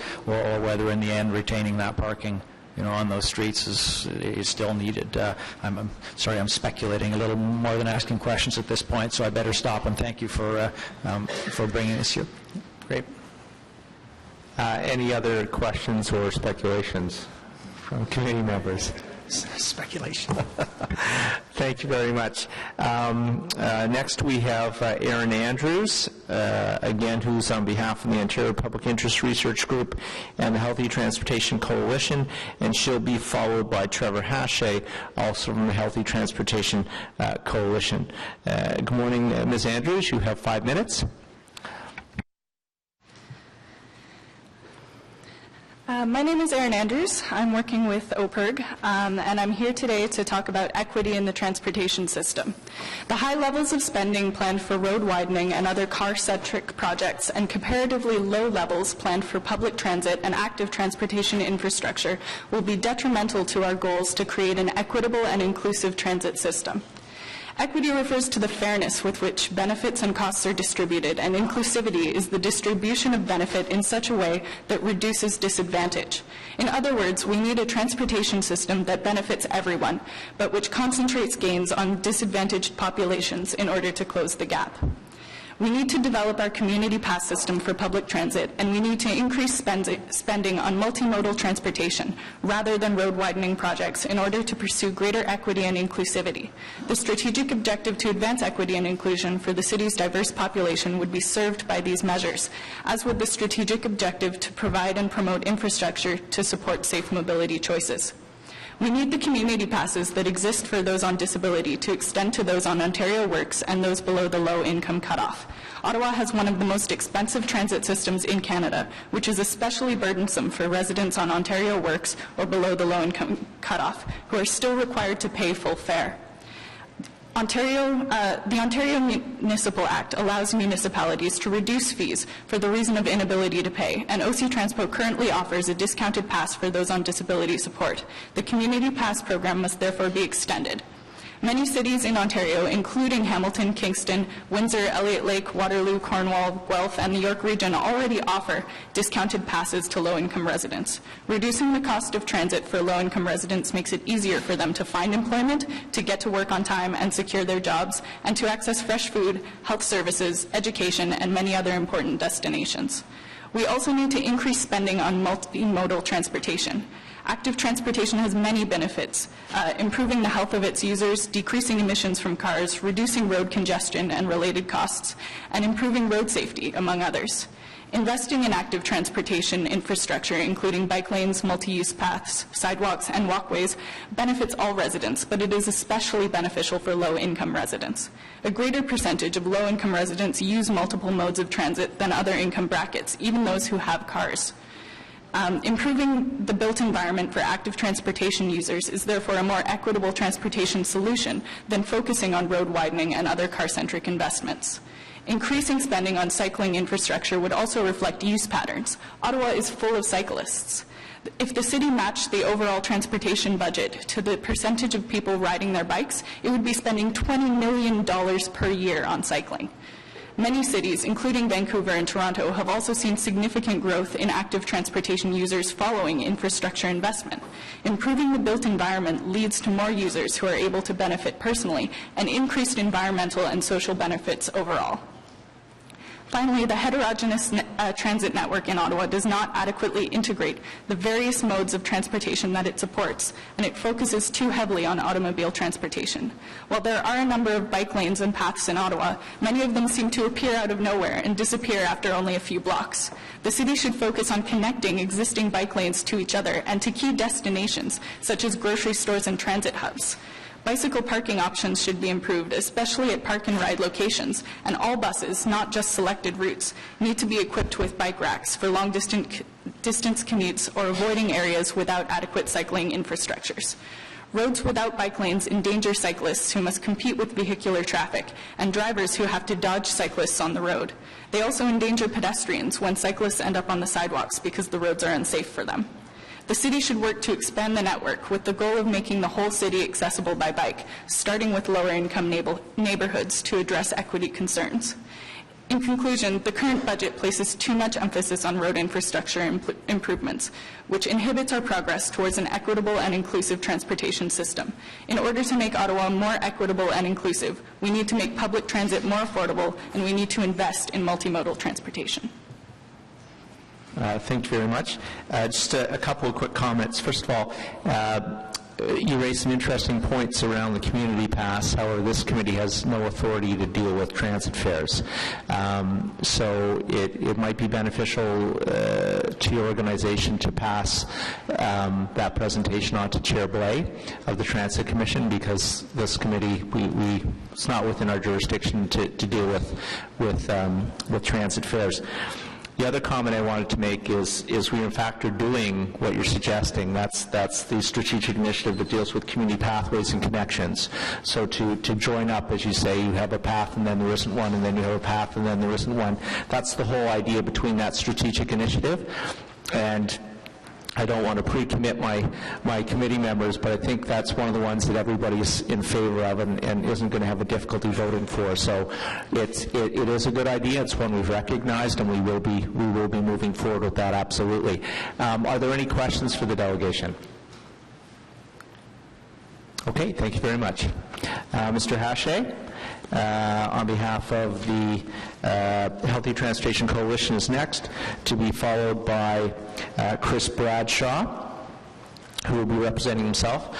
I would remind people, if they wish to speak to this matter and they have not yet registered, they can do so at the desk under the screen by the main entrance.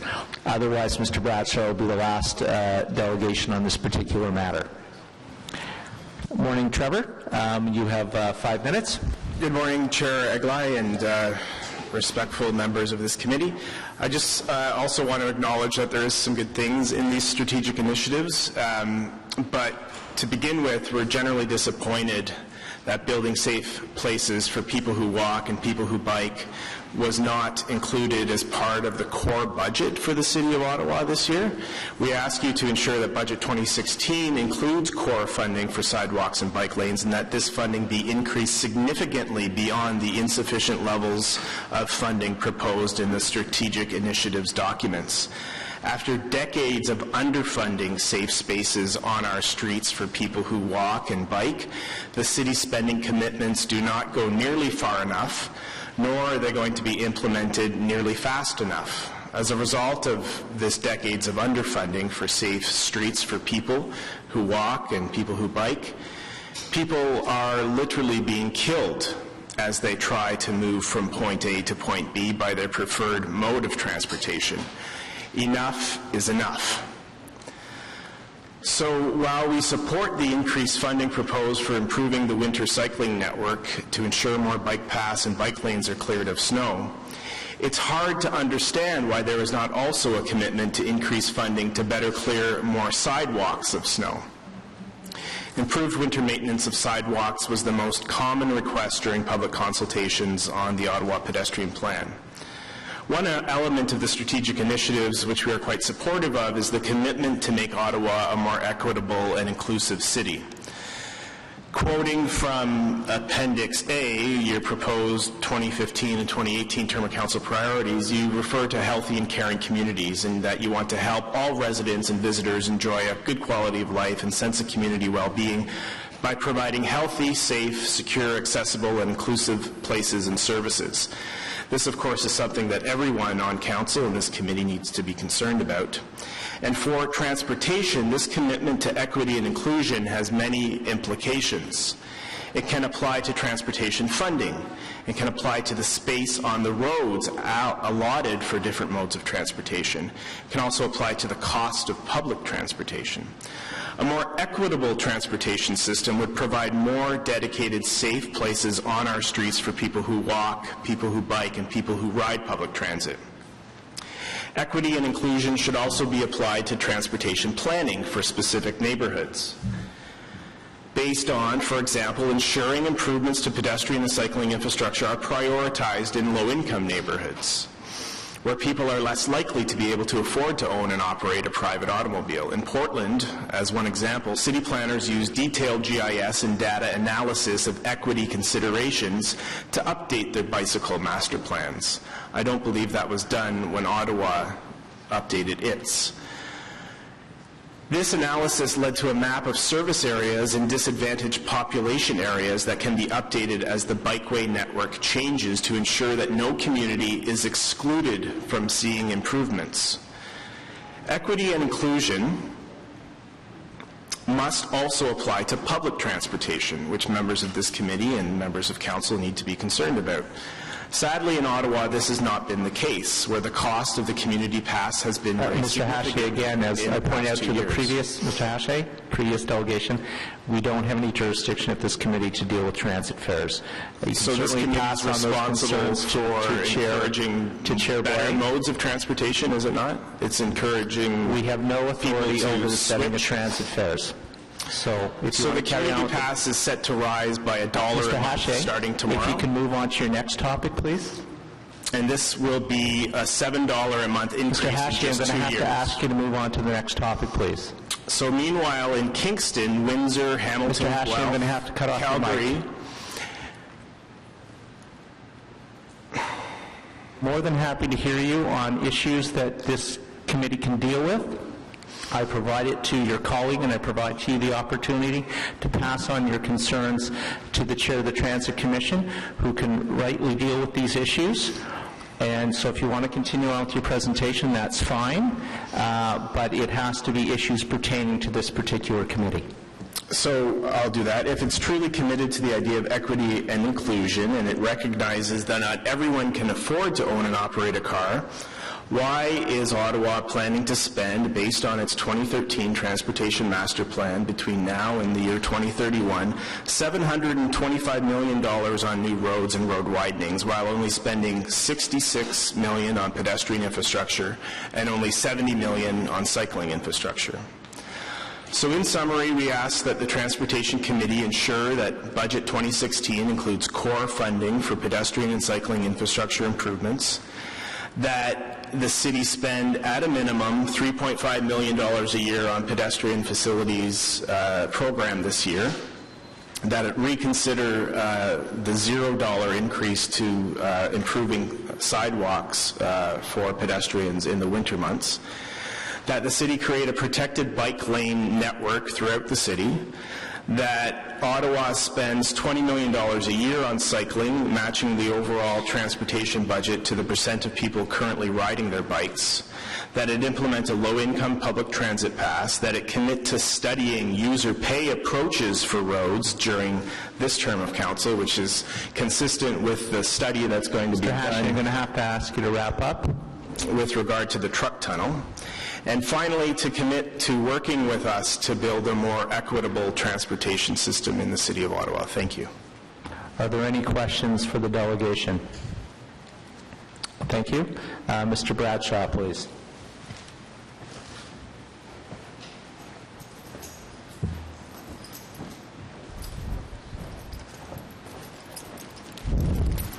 Thank you, Mr. Chair. Mr. Bradshaw, you have 5 minutes. Thank you very much. I wanted to, in representing myself today, endorse many of the comments made by other people, including Walk Ottawa and the Healthy Transportation Coalition that I'm a member of. I wanted to point out that, and I think it's been perhaps best exemplified in the last, shall we say, interchange between the chair and the previous speaker, is that transportation responsibilities in this council are split many different ways. The Transit Authority is probably the most prominent one, but I would remind you that the FEDCO is responsible for light rail construction, that the Community and Protective Service are responsible for another important plank of transportation review, which is the taxi regulation review. And I even include the subcommittee on IT, which is responsible for the public washroom application and applications competition for OC Transpo arrival times and so forth. So this is it shows that transportation is a very big pie, and it's one that doesn't seem to have any centrality to it, and I wanted to address that particular thing. The official plan and transportation master plan have very clear directions that they are to favor the other modes versus car use and car ownership. And yet there seems to be nothing in the priorities that directly deals with it. It even goes further to say that the council will use incentives and disincentives to bring about this shift, and yet we do not see these in place. We need to look at how, for instance, taxis are regulated, and somewhat concerned, would be concerned in the light of the Uber invasion, that it's over-regulated, but transit is also a regulated monopoly in this area and could well benefit by some healthy competition. I would also say that transit, anyway, I'm getting off the subject in terms of the priorities of this particular committee. I am intrigued by transportation primarily because it is a system, and no one mode or operator can fill all the trips or even all the needs for one single trip. Indeed, we need to think about many interlocking needs, which I've suggested that could be given the overall name of trans-seat. It's the movement of a seat from one place to another. A bicycle provides it for some of the trips. Some ride sharing, which has not been, which is mentioned in the plan, but not given much help along the way, is also part of it. And I've suggested that one of the ideas that should be looked at in terms of the city supporting it would be something, an element which I, since you know me as the person, one of the two founders of Virtue Car, that could combine car sharing and ride sharing and make it possible for the system to get into the suburbs and to do what transit essentially ignores, which is the suburb-to-suburb commute and the reverse commute, and also ignores the fact that when people have a job in a rather isolated work center, they don't have access to a car during the day, and that almost drives them to acquire a car and start commuting to and from work. They also have free parking generally at those particular locations. The system that I have, which is car sharing, which with double stations, would in fact allow the car to be available at the workplace for people other than the ones who arrived in it, like ride sharing, and also make it available evenings and weekends in a particular neighborhood where people would not need to own at least a second car. As you know, in many areas in the suburb, there's not enough street parking for the extra cars that people have, which is partly the result of people having driveways, which take away at least one and sometimes two parking spaces that are potential on the street by virtue of getting private access to a private space, which in fact is underutilized, as opposed to a street parking place would be more heavily utilized. I would just conclude that on winter walking, just one final example to add to what Mr. Woodhouse gave to you, that there are many examples in the winter that other uses, such that the chairman mentioned, that can happen to degrade the walking environment, would be such a thing as the garbage trucks, which I have complained a number of times, which pick a course that runs right down over top the stored snow that is pushed off both the sidewalk and the street, and is squished and pushed back over the sidewalk, making it impossible for someone to be there. I would also point out that the private automobile, which you don't seem to want to disincentivize very much, is also part of that at corners, pushing snow away from where it was stored. They also have the ability, because of a hot engine, of melting snow on the street. They actually improve the conditions on the street, except at stop signs where they tend to spin the wheels and create some black ice. And walkers are always living with the awkward situation where the only ones that don't use wheels, and we step to step. So the walking surface, if it's not properly cleared, down to a bare pavement, becomes a very awkward one for wheelchairs, for people with canes, whose cane has to be lifted up from the uneven places, etc. So I would point out that in terms of equity, in terms of your responsibilities on sidewalks, let's get the sidewalks to be clear and bare. Thank you very much. Thank you, Mr. Bradshaw. Are there any questions for the delegation? Yes, Councillor Kapish. Thanks, Chair, and thank you for the presentation. Just on the ride-sharing program, you had mentioned the suburb-to-suburb, and I thought that was interesting because we see the success of the various ride-sharing programs in the urban core, but not necessarily beyond that. So can you speak a bit about that and what the experience has been like, if any, on take-up in the suburbs? Yes, this is a particular idea that I have floated, and I made a presentation to staff several years ago Nancy Shepard was actually part of that meeting. It, to my knowledge, does not exist as such anywhere. It would require a fair level of market research, involvement of community associations, residents associations, in order to get a core base. Because basically, I think you would use vans. They would be parked in a neighborhood evenings and weekends. They would have a contingent of people who are signed up through the workplace. You need probably workplace rideshare, TDM organizations, to find the people, parse them down as to which neighborhoods they live in, find a driver who would which would be one of the people, back and forth. By the way, ride sharing suffers when the vehicle is owned by someone who is on vacation or is sick. With ride sharing, it could be any of the people who are members of the ride sharing who could be the driver of the car, just as well as anyone at the workplace could then use the car, even if they don't commute in it, because it becomes a car that's available for business trips. It becomes a car that's available to go to one school for a child's play, or to pick up a child who has turned out to be sicker than the parents thought at the beginning of the day. And so that we have the ability it's a two-station operation. The car is booked every workday to go to a workplace and back, so that people know which one they're assigned to and make that trip. And then the car is available for one-off trips, which are round trips back to that station offward. And the booking system has to be slightly tweaked over what is presently used, which is single car sharing, or with something like Car2Go, which Vancouver and Toronto has, where the cars don't actually have a station. They only have to be dropped off somewhere, generally in street parking spots in the area.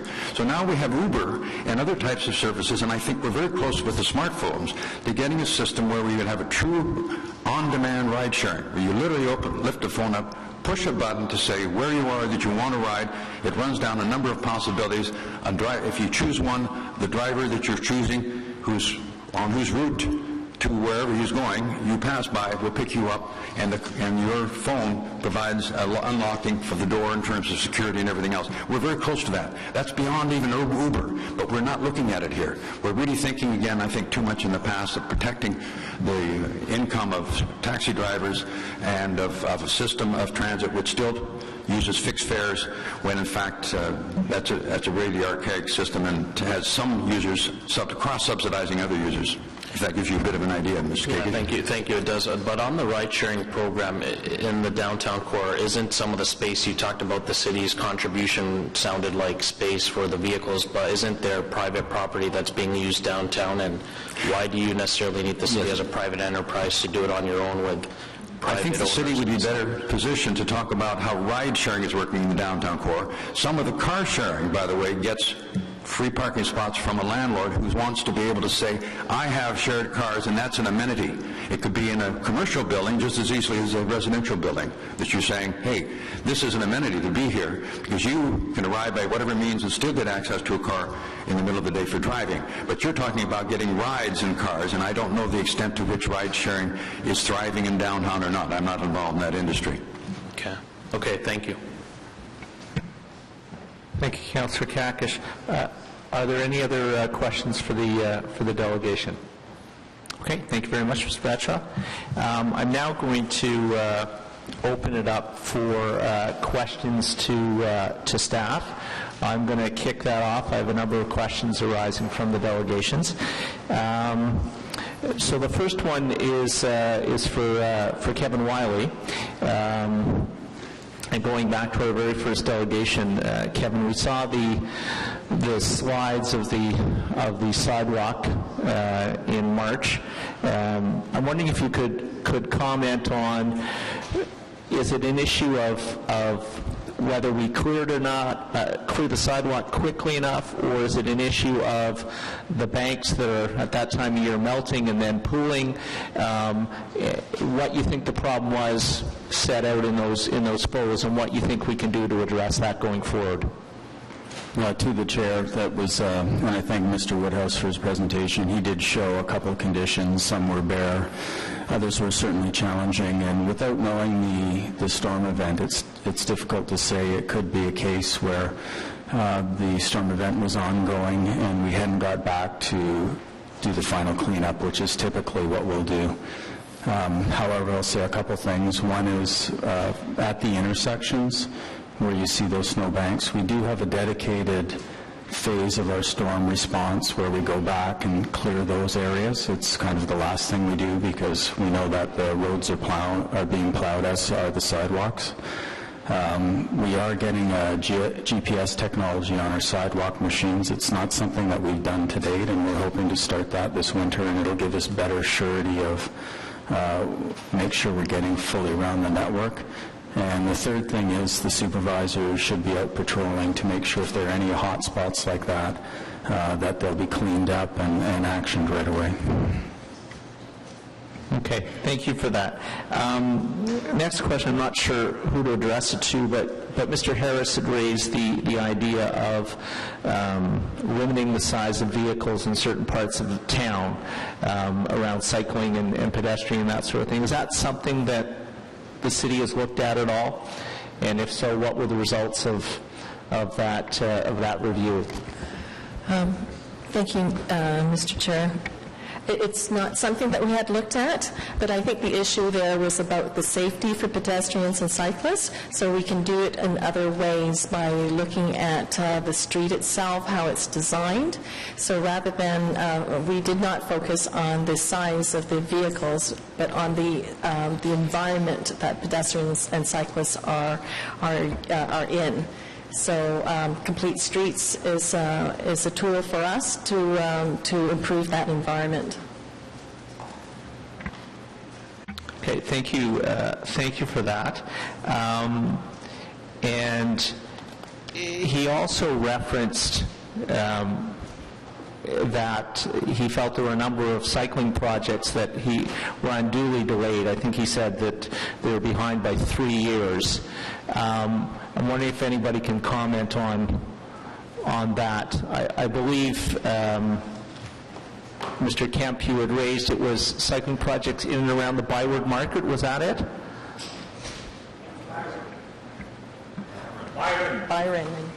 Byron, sorry. So can staff comment on the status of those projects and why there may or may not have been delay? Well, I believe, the work that was on Tyndall near Parkdale, and there were a number of projects in that area. There were some area traffic management measures, and that the design went back and forth on that, the options, and that was with consultation as well. I'm not aware that there were projects that were in with lengthy delays. I know that the year that we get the funding, we start on the design and we start working with our colleagues in other departments, particularly with traffic and parking, and if there are opportunities to coordinate the work of those projects with other projects, then those things take time. So I'm not aware that there's anything that was quite delayed. Okay, thank you for that. This is a question for the treasurer. It was raised by Mr. Hache during his presentation as to why sidewalks and pathways was part of the SI funding as opposed to the overall budget. I'm wondering if you can comment on that. The sidewalks, the path or the cycling lanes were funded with strategic initiative money in the last term of council, so they formed part of the envelope that we had available. So the decision was made to include them as part of the strategic initiatives as opposed to reducing the envelope that was presented to. So 6 of one, half dozen of the other. It was the same source of funding. We just had to decide how to present it, and the decision was made to include it in the strategic initiative list. So putting in the budget doesn't free up any more money. It's the same dollar amount is what you're saying. If we had put it in the budget, the envelope would have been reduced by that amount. So it's in one envelope or it's in the other, but it doesn't actually create extra capacity. Okay. The other thing that he raised was he raised two figures of $66 million and $70 million for cycling and sidewalks and what have you.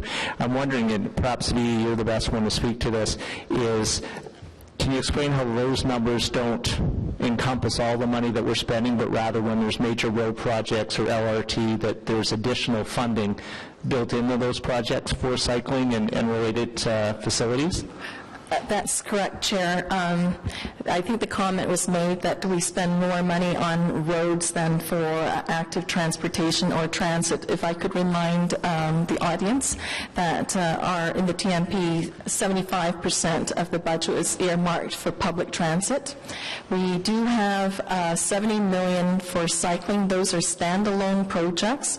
We have $26 million for sidewalks, again standalone projects, and $40 million for structural crossings, such as the one that we're building now at Rideau River between Donald and Clegg. Now, in our roads program, I think it's about $700 million. For every new road that we're designing, they include cycling and sidewalk facilities. For reconstruction, the same two modes are also considered in the design, and it's in development through subdivisions and site plans. Sidewalks, the bulk of the sidewalks are being built with those developments. So the amount, the $26 million for sidewalks in the TMP, the standalone projects, only represents 8% of how those sidewalks are constructed. The rest are through the other programs. Thank you very much for that clarification. I'm now going to open it up if there's any committee members that have questions for staff, starting with Councillor Chernyshenko. Thank you very much. I'll pick up on the one that we just touched on right now with Ms. Chee's responses. The suggestion that we might have restrictions on heavy vehicles or vehicle types, I guess, based on their emission or the fuel they're burning, perhaps. Both private and city sector fleet. I think you're only just getting at a part of it, Ms. Chee, when saying it's the city is addressing sort of the safety of the street. I think that's important. But the size of the vehicle, its impediment to smoother flow of traffic, its awkwardness or perhaps inappropriateness in certain congested areas or intersections what really can't accommodate without the wheels going up over the sidewalk. We watch that happen far too often.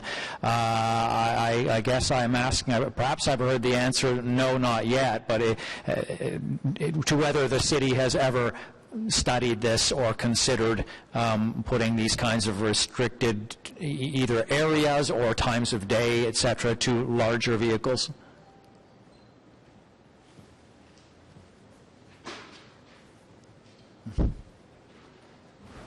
Through the chair, just to clarify, we do have a truck route system, and there are certainly roads where trucks aren't allowed. But I think where the councillor's going is potentially in the core where there's deliveries, etc., and restricted times for those deliveries. Would that be correct? I think that's mostly where we would be getting at, because I recognize that, on my or anybody else's little residential street, if you've ordered a large supply of building materials from Home Depot, I don't want anyone saying, sorry, they can't be dropped off, at your house. The question would be more the appropriate type of vehicle to do that, and the prompt. I drew the example of the oversized vehicle to one quite small, vendor business at Bank and Homewood, and does its deliveries at enormous difficulty to everybody, including the driver, on a daily basis. What the city might do to prompt some of these companies and their subcontracted delivery vehicles to use smaller vehicles where it would be way more appropriate and far more efficient for the city at large if they were doing that. It just seems to me there must be some efficiency in it that they have found. That's the only explanation I can find why you would use an extra long vehicle in a tight place. But whether the types of, I'm curious to get some of the information Mr. Harris has promised to us, if we can move towards just more efficient ways to drop off and bring in deliveries than that awkward use of a large vehicle. Through the chair, I just conferring with my legal colleague here, I don't believe that's something we could regulate, but potentially it would be an education program or a liaison program with the trucking industry. I think we'd have to wait and see some of the material that's forthcoming to comment any further. Okay. I think that's probably the best way to go. Please, Mr. Harris, share what you've got. If, after that, staff can look into that. It may be appropriate at that time for me to have a motion once I've seen that material as well, in terms of giving direction to staff and performing a study, perhaps. So on a separate topic, there was talk early on about prioritization of, I believe it was following Mr. Saul's comments when asked, which would you do first, which if we could advance some of our projects, cycling, pedestrian, etc. I'm wondering, I can't recall, I can picture the very large pedestrian plan and cycling plan that we approved last year. Was there a prioritization and order that that was laid right out for us? If we had more money, these would come first. I'm sure you didn't use those words, but in what sort of rank they would come? Through you, Mr. Chair, we did have to prioritize projects because they are grouped into phases, phase 1, phase 2, phase 3, and they're 6 years each. And so we would look, just like with the roads projects, we look at the missing links, where is the demand, and how for sidewalks in particular, can it be done through other means, or are these standalone projects? So we do look at that. We look at the greatest need, and we try to establish that way.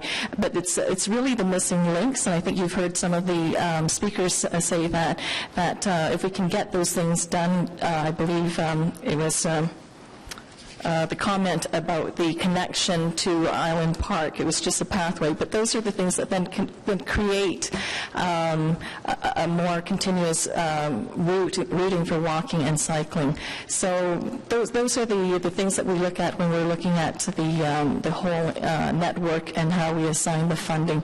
So there's an amount that we get per year. It's about $4 million for cycling, $2 million for sidewalks for these standalone projects. Okay, expanding on that, and a final question. When we look at cities' budgets and we say X million for cycling and X million for roads, what is often forgotten or perhaps not emphasized enough by staff in the city's own documentation is a lot of our road projects, particularly our road renewal projects, contain a significant cycling and pedestrian component to them.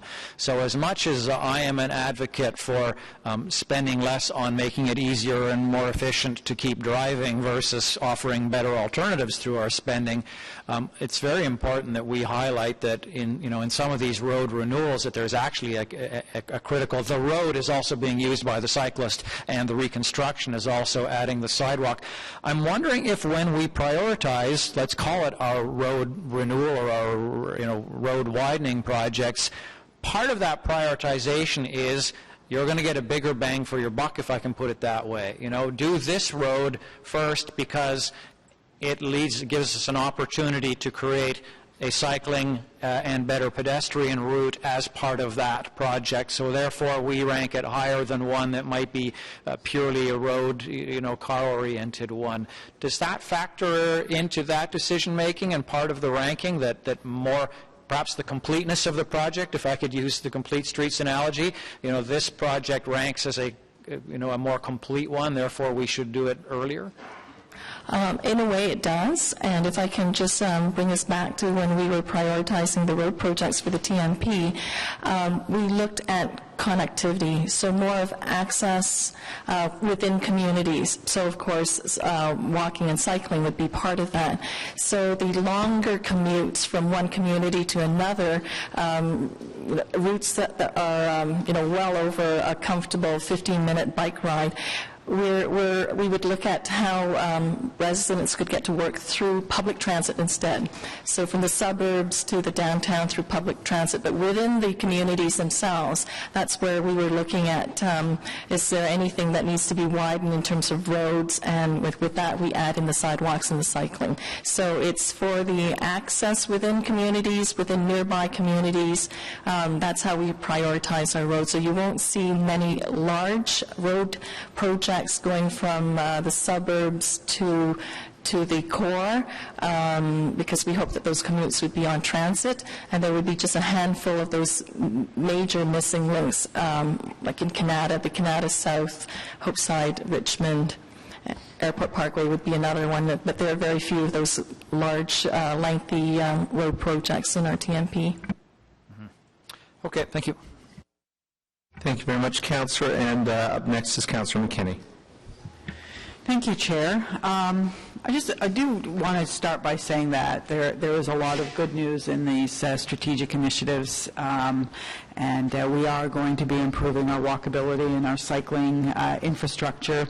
Having that added winter maintenance to our cycle lanes is exceptionally good news. I'm also a winter cyclist, and it does mean that you have the option of cycling longer through the winter, 1 day a week, 2 days a week, 5 days a week, or 7 if that's your choice. But it does give us that option, and I do think it will add to the folks that cycle, that already cycle and will continue to cycle a bit later into the season.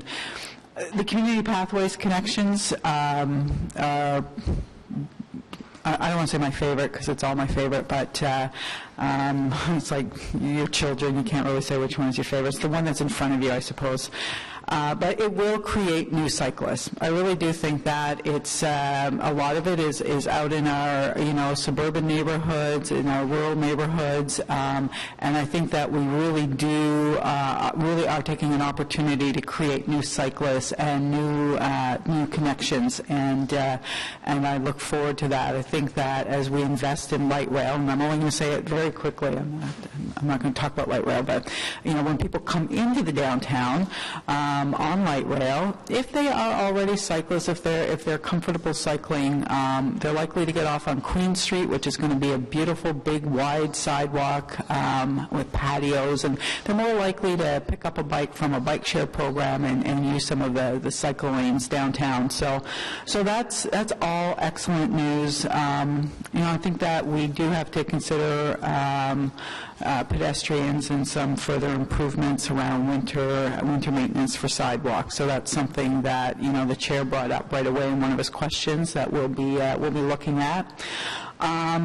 I can out myself as one of those folks who responded to Ecology Ottawa that said that I would support accelerating our investments into pedestrian cycling infrastructure. I do think that as we're, building a light rail system, it would do us, it would be a good investment to make sure that we're accelerating some of these. But getting to my question now, on that, I think that we can also, and I've said, I've been on record saying that, we do the big things well. I think that we're as a city, we are, building the infrastructure that we need, certainly light rail and our cycle paths but it's the small things. And at the corner of Albert and Preston, I've been working with the rail implementation office there, and there was a bulb out as you're coming south on Preston, crossing Albert. So that's that new intersection that was built for to divert the buses. There was a pinch point there, and it was very dangerous for cyclists. So the rail implementation office went ahead and built me a little, what I call the smallest bike lane in the world, really. It's about 30, 40 feet long, and go on out and check it out. All they did was they took off the curb on the bulb out. They put a couple of posts, and they painted cycling indicator so that people know you can cycle over that bulb out. And that, I don't think it costs anything. I certainly didn't pay for it.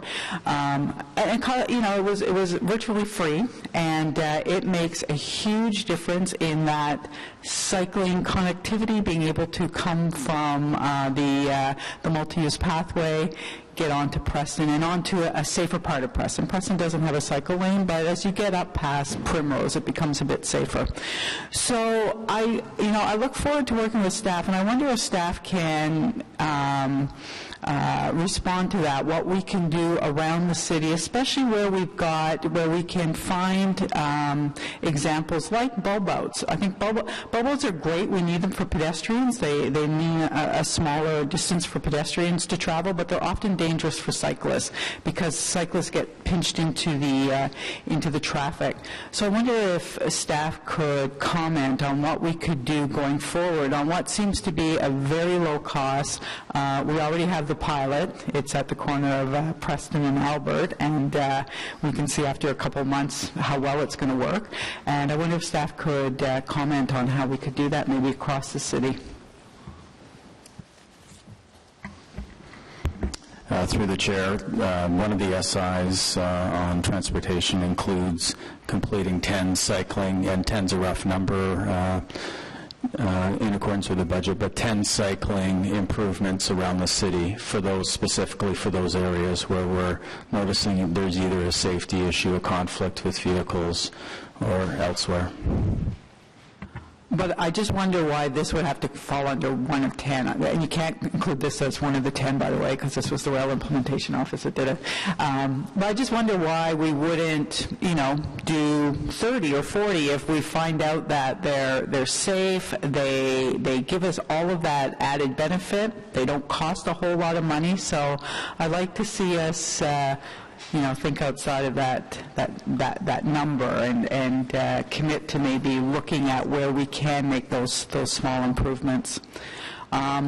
And just one other thing, I just want to pick up on the large trucks, and I thank my colleague, Councillor Chernyshenko, asked most of the questions I was going to. But again, I just wonder also what we can do. Large trucks, I agree, they shouldn't be in the downtown. They're awkward. They're awkward for everyone. But on a road like Metcalfe, we have large trucks all the time taking Metcalfe, even though it's not a truck route. You come off the Queensway, it says, well, it doesn't say not a truck route. It has to say it is a truck route for you to be able to go on it. They cut through McLeod. It's a small little residential street. Having such trouble getting large trucks off of a small residential street and off of Metcalfe. So I wonder if there's something that we can do to keep trucks off of non-truck routes to begin with. Through the chair, the trucks are permitted on non-truck routes when they have bona fide business to do, so that's one thing. Short of that, we rely on our partners in OPS to, if there are trucks that are using non-truck routes to get to cut through to get somewhere, then we rely on OPS to enforce that. Okay, but obviously going down a little residential street, I understand when paratranspo has to go down and small trucks, but this is just getting over to O'Connor quickly. So it is the police that we have to have enforce that?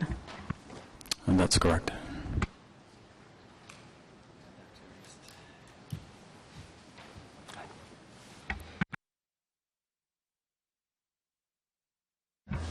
That's deserved. Okay, anybody else? No. Thank you, Chair. And can I ask my emissions question now? For Mr. So Wiley. ask as many questions as you like in your 5 minutes. On the city fleet, one of the presenters was talking about emissions. I was just wondering to get a sense of how clean and green our current fleet is and how much emphasis is placed on emissions when we procure new vehicles. And through the chair, for the procurement piece, emissions is definitely part of the criteria that goes into the award of the tender, so that is factored in. We do have a green fleet plan that through the green fleet plan we've already purchased about 62 hybrid or electric vehicles. We've got 3 more coming. We've done other things like anti-idling technology for our partners in paramedic services where they do have to idle. We've come up with some technology that allow them not to idle but keep all their systems running when they're at a call. And then the other thing is we have a Green Fleet update report coming in the fall that's going to talk about the plan going forward for the next for this term of council. And can you just talk a bit about how you procure the fleet in terms of public works vehicles? Is there different categories of vehicles that are procured at any one point, or how that works? Through the chair, we do try and standardize as much as possible, but of course we do have some specific vehicles we have to purchase. But even these, for instance, we do have a hybrid bucket truck now, so even the heavier fleet, we're getting into the hybrids as well. And also from one of the presentations, I think it was from the BIA, spoke about the delay in painting the bike sharrows, and I'm assuming that's close to Wellington. Can you speak about when we generally try to get out and do those paintings? Through the chair, it is part of our annual maintenance program. The bike symbols are a little more challenging because we've seen quite a few new ones added. Traditionally, bike symbols are in bike lanes and they don't get a lot of traffic. The sharrows are a bit different because they're in the traveled lane or the traveled portion of the road, so they're getting a lot of wear and tear.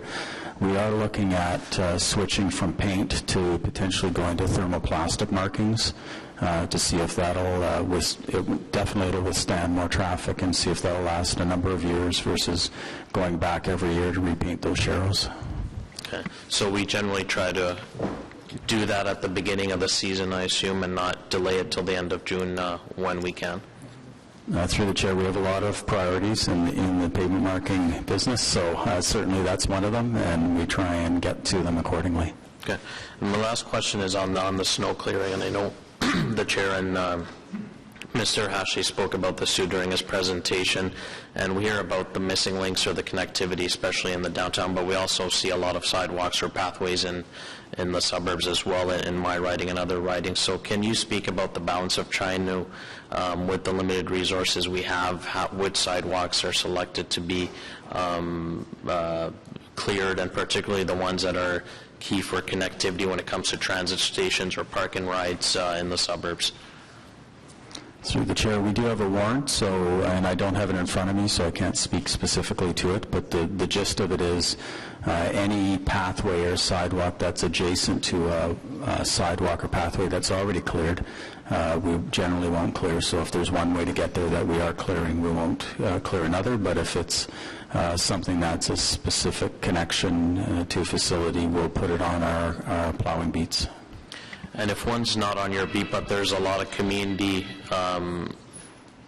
support for getting that plowed, how flexible is your budget to get a certain sidewalk or a certain connection plowed if it's not on your beat? Through the chair, we do receive those requests every winter, and we go out and, as I said, we have a warrant. If it meets the warrant, then we put it on the beat. Okay. Okay, thanks, Chair. Councillor Deans. Thank you, Mr. Chair. Just one question on SI 15, Traffic Pedestrian Road Safety Enhancements. I'm wondering if staff could clarify what funds in this envelope will be allocated for ward-specific traffic calming measures, and if that money will be allocated in a lump sum or if it will be an annual allocation. Through your chair, it is approximately, I thought it was $80,000 per ward, and it is an annual allocation that it's capital funding. It could be carried forward year over year throughout the course of the term. Thank you. And then just a brief comment. I just wanted to say that I appreciated the input from the public today. I think we received a lot of important comments. And what I detect, and I'm sure around the table, I'm sure Councillor Kakish and I were at a meeting last week where we got an earful. So, it's fresh in our minds, but there seems to be a real crisis on our streets, a crisis of conflict between cars cars and pedestrians and cyclists, between driver behavior behind the wheel of the car versus behavior of pedestrians and cyclists, and we are struggling to find ways of slowing traffic and getting drivers to obey speed limits and ensuring the safety of our pedestrians and our cyclists.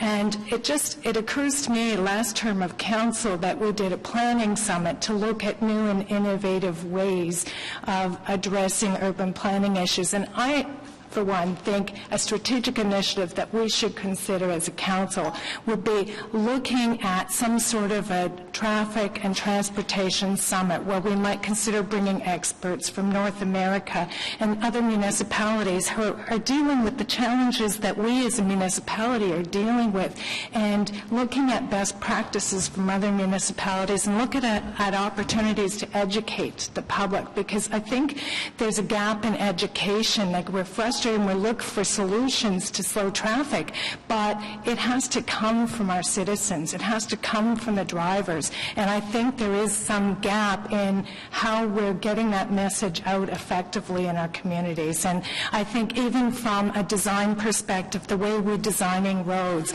if you design a road like a runway, if it looks like a runway, it feels like a runway, it'll probably be a runway when you're driving on it. And it's frustrating. Everybody around the table, I know, all get the same calls I get all the time, and the frustration from communities, from dead-end streets. I get calls from people saying they're speeding. It's like, how can you speed on a dead-end street? But apparently you can. And it's just something that we are struggling with, and I know that there's an earnest effort by our staff and by this committee and by all members of council to find solutions.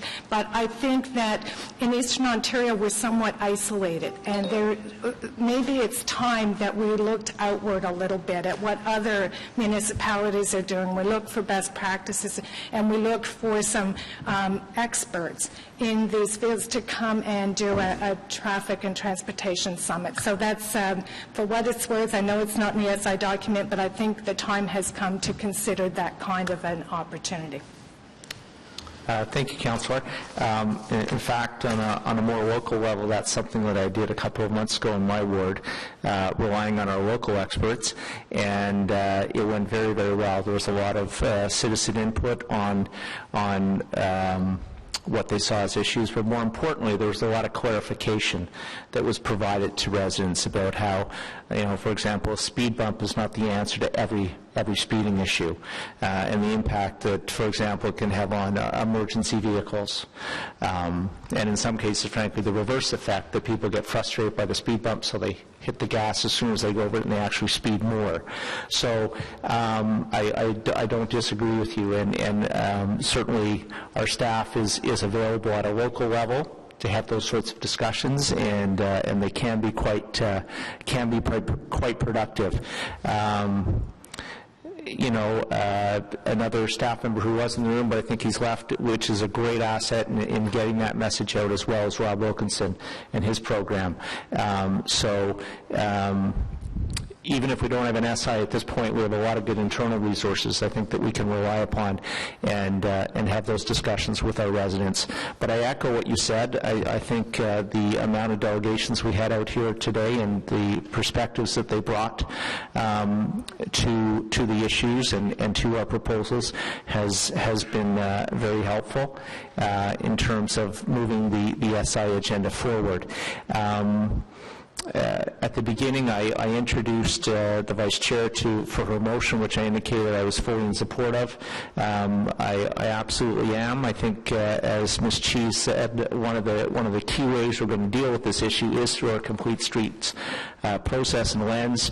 It's going to give us an opportunity to make our streets better, safer, more accessible, and so I fully support the motion, and I hope that the rest of you will as well.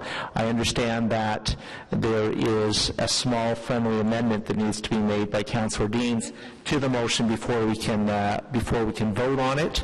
But before we go there, does anybody else have any comments, questions on the main report itself? Okay, seeing none, if you'd like to introduce your friendly amendment. My friendly amendment is just to change the wording from S16 to SI6. Okay, well, that makes a difference. It's small, but it makes a difference. So if we could vote on the motion first. All those in favor? Carried. And then vote on the report as amended by the motion. All those in favor? Okay, thank you very much. We'll move on to our next agenda item, which was number 3 on the agenda, Highway Traffic Act Review, Impacts of Bill 31 on Road Safety in Ottawa. And we are going to have a staff presentation on that. At this point, there are no delegations, but if anybody wishes to speak to the matter again, you can sign up right by the main door under the screen. And Greg Kent, our Manager of Traffic Safety and Mobility, is going to make the presentation. So turn it over to you, Greg.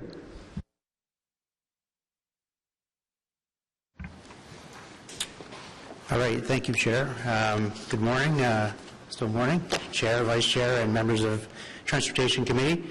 I'm presenting this report, an overview of the report. It's an information report at the request of the Chair, and we'll get through it. We'll start with an overview, a brief overview. The background to this report relates to 2 council directions, and they tie into Bill 31. The content of the bill really focuses on 4 different areas: pedestrian safety, cycling safety, general road operations, enforcement, and fines, which I'll get into the details of those amendments to the HTA, as well as I'll talk to the city's response to those HTA amendments and changes.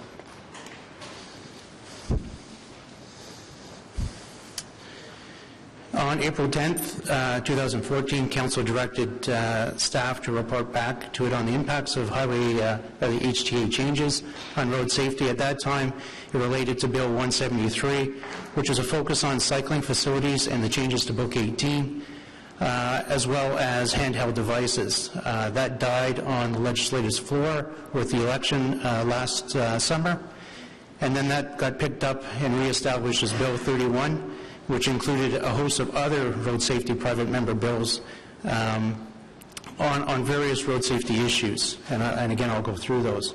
The other item related to October 26, 2001, where Council directed staff to petition the province to permit ownership information from other provinces and states to facilitate the use of red light cameras. That is also addressed in Bill 31, and I'll speak to that. So Bill 31, referred to as the Transportation Statute Law Amendment Act, making Ontario roads safer, was passed after third reading and received royal consent on June 2nd by the Ontario Legislature. All items were enacted at that point, with the exception of those requiring HTA regulation modifications and approval. Those entailed pedestrian items and the cycling items for the most part. There is a bit of work to go through and get those regulations and the modifications approved. It's more of an administration legal task that takes 3 or 4 months. It needs municipal legislator to be at the table to conduct that work, so we don't see it being done until the fall. And with those documents in place, we don't see the final enactment of those items until January 1st, 2016.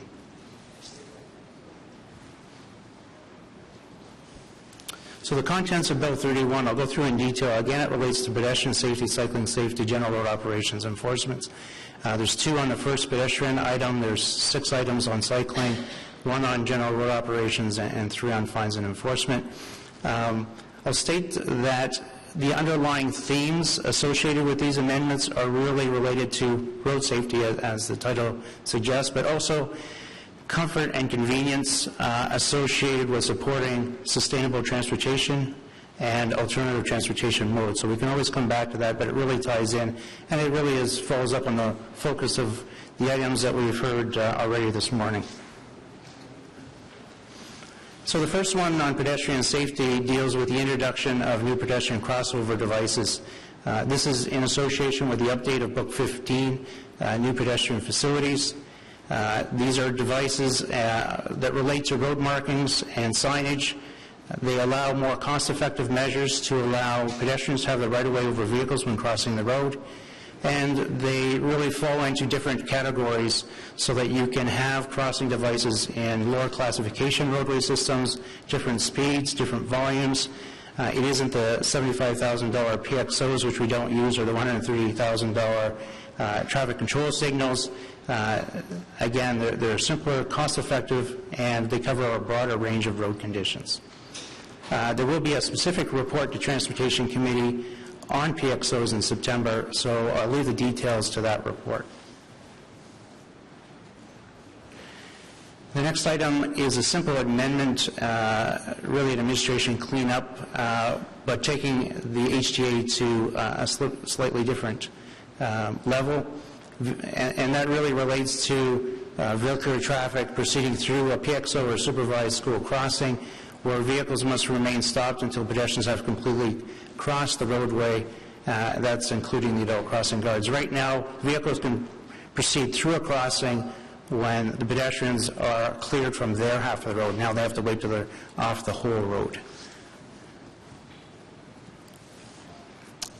Second and third items for cycling safety. The first one relates to reflectors.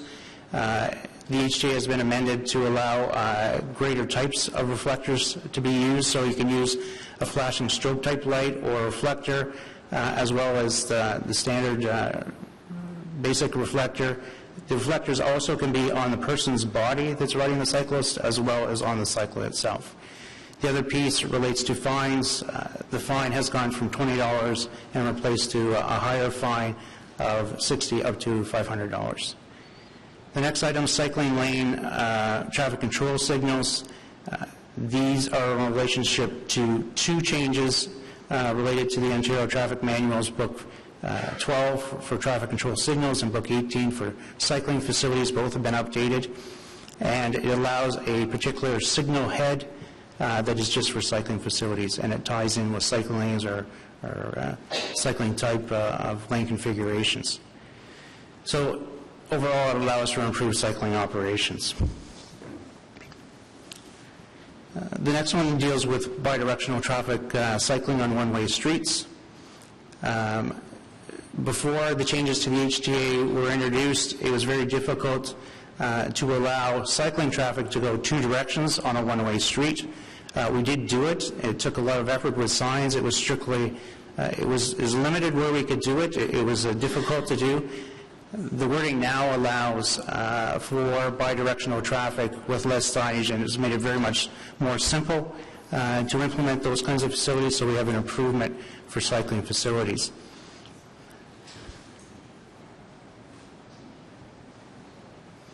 The next item, overtaking passing rules.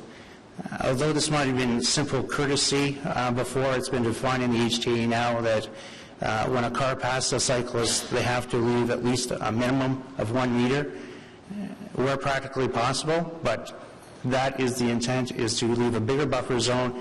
It really comes back to safety as well as comfort for the cyclists. So that has been added to the HTA. Riding on a paved shoulder. A lot of cyclists already ride on paved shoulders. That's not necessarily the issue here. It's what the city legally can do in terms of setting up facilities or promoting cycling facilities. So the before case, you can't ride on the shoulder, no vehicle can ride on the shoulder unless it's been signed or marked. So we can go and sign shoulders as cycling lanes or cycling facilities. We could do that before, but very expensive, very costly. So the HTA changes now have allowed us to ride, or cyclists to ride on the shoulders without signing and marking them. So significant cost savings. This is for divided roadways with shoulders. We also have undivided roadways with shoulders. Those have already been taken into account previous to this. through the HTA wording and reworking and working with our traffic and parking bylaws. Cycling safety related to crossing and crosswalks. Again, this is an item that most people don't really know the law or the rules. This clarifies it, it simplifies it for staff so we can implement different measures, and it really ties in, again, with the Ontario Traffic Manuals, Book 18 and 15, cycling facilities and pedestrian facilities. So the before case, you can't ride in or along a crossing, and that simply means that you can't ride within the markings or along or beside it. That was old wording, and it doesn't fit with today's approach.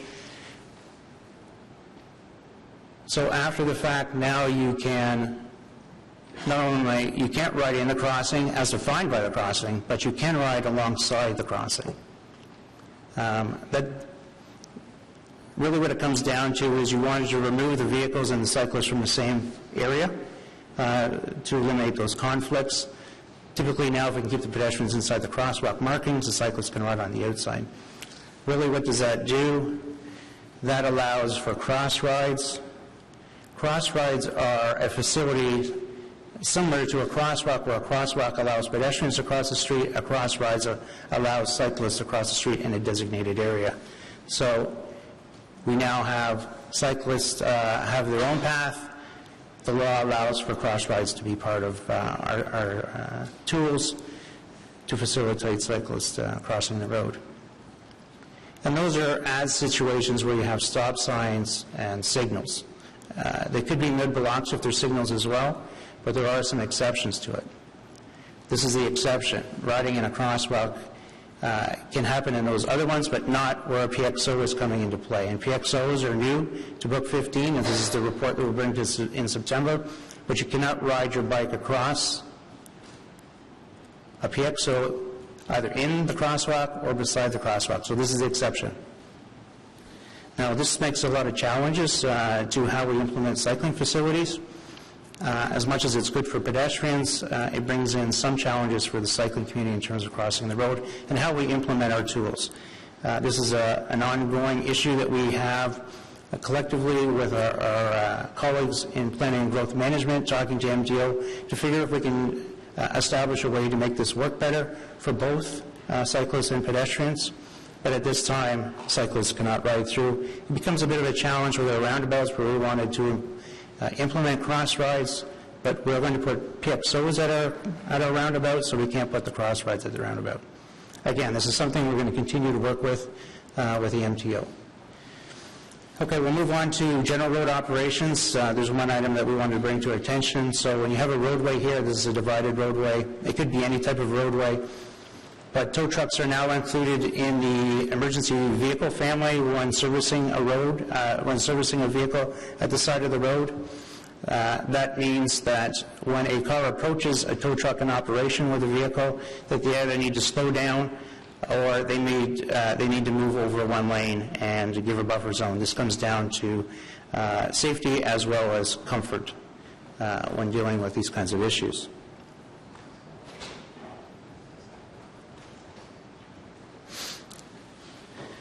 Okay, and enforcement and fines. Dooring is really a cycling issue, but the reason it's in the fines piece is it is only dealt with as a fine issue right now.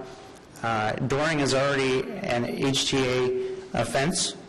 The difference or the change here is that the fines have increased from 60 to 500 and 2 demerit points to $300 to $1,000 fines and 3 demerit points.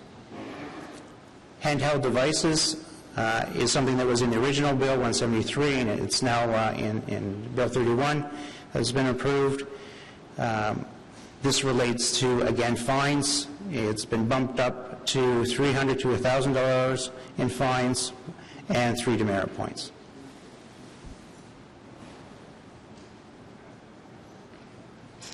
And the last one relates to the direction that was given to staff with regard to tying into information from other provinces or outside our province to be able to collect fines for red light running related offenses, associated with our cameras and for non-compliance and stop for school buses. These have been put into play so that we can recover those fines, and our legal team with police are working on establishing the process to do so. So that wraps up what the changes are. Not all the changes in the HTA have been presented here, but the ones that really significantly affect how we do our business have been identified. In terms of city response, we really focus on our 3E approach: education, engineering, and enforcement. For the education piece, which is significant in some of these areas, because these HTA changes have a fundamental change in the way we do the way we run our roads, especially with pedestrians and cyclists. So education is a significant piece. That will be focused or led through our Safer Roads program and our key partners being transportation, public works, policing, public health, and emergency services, and our stakeholder groups of PGM and the various stakeholder and agencies that are out there that deal with road safety issues and education, including the Ottawa Safety Council. The engineering side is basically a development of policy programs and the application of those through various methods. That really focuses on public works realm, as well as planning and growth management. And enforcement is straightforward, Ottawa Police Services, but we also work in our court systems and with legal to continue on to maximize the enforcement component of these tasks. So that is the end of the presentation. Should you have any questions, I'd be happy to ask, or we can carry them on after the fact. Thank you very much for that, Greg. I have a couple of questions to start off. And I know you're coming forward with a more fulsome report in September, but I just wanted to get a sense, does this new legislation, is it going to open up what's in our toolbox in terms of the traffic calming funding that we just approved through the SIs, or will there be more alternatives for individual councillors to spend in their wards by way of lane painting or various things with what's set out in the legislation? Or are these all going to be mandated through existing city programs? These are going to be mandated through existing programs for the most part. I think there could be some adjustments to the programming. Some of that will be identified in the September report for the PXOs. But I think we should take what we have at this point, what has been identified in Bill 31, and decide how it's going to fit in. Okay. So I'm a little confused about the PXO and the cyclists and who's allowed to go where when. So if I understood you, in a regular crosswalk, a pedestrian can walk and a cyclist can cycle, but not inside the crosswalk, alongside the crosswalk, correct? With the change, yes. Okay. And then, but the PXO is an exception to that. So if there's a PXO, where does the cyclist go, if anywhere? The cyclist has to dismount and walk across the road, or find an alternative crossing along that section of road. So you can bring your bike, you just can't be operating the bike, so to speak. You can't be on the bike riding the bike. Okay. And is there a fine attached to a cyclist that decides to bike through a PXO? Like how is that going to be controlled? Yes, there is a fine. I don't know what the specifics of that are, and we'd have to come back to committee if you wanted to know that. Okay, but there is an enforcement. Okay, so can you give us a better sense of what a PXO is going to look like on the ground? Well, I think we all know what a crosswalk looks like, but you can give us a better sense of what a PXO might look like. I'll just come back to that. That's what a PXO will look like. The teeth marks are referred to as yield lines, so the cars have to stop. Referred to as what, sorry? The markings, the teeth looking like markings are referred to as yield lines. Okay. So vehicles will have to stop there. It's a ladder bar marking for the crosswalk. And the signs that will be used are the sign that is at the side of the slide. That is the new PXO sign. And it will be mounted on either side of the crosswalk. So when you say vehicles, so also cyclists will have to stop as well there? Cyclists can't go through a PXO as opposed to going along a PXO? Yeah. It's a bit of a challenge. It really comes down to education. We could put additional signage, especially when we start to implement these things. But the short answer is a cyclist is going to be treated the same as a car for the purposes of crossing through a PXO. Is that correct? If a cyclist is on the road, they are a vehicle and they need to stop for the pedestrians. They need to stop, okay. And then my last question has to do with the tow trucks. So you said tow trucks are now going to be treated as emergency vehicles. Is that in all circumstances, or is that? No, just when they're servicing a vehicle at the side of the road, and cars have to give them the comfort zone of either slowing down or moving over to another lane. Okay, all right. Thank you for that clarification. Councillor Caudry. Thank you very much, Mr. Chair, and thank you for your presentation. I know you said earlier that you're coming back with a full report in the fall. It's just a couple of questions regarding what's on paper here today.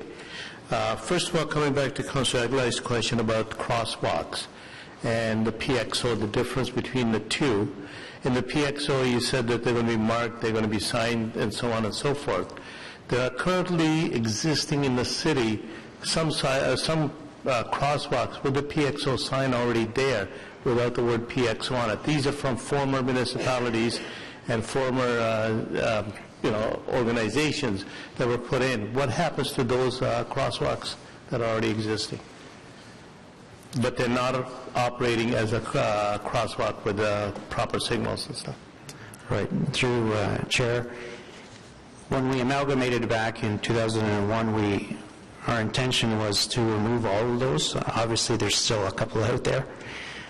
If they are out there, we will consider those as a high priority to move into what is legally required and place the PXOs at those locations, or that will be our intention.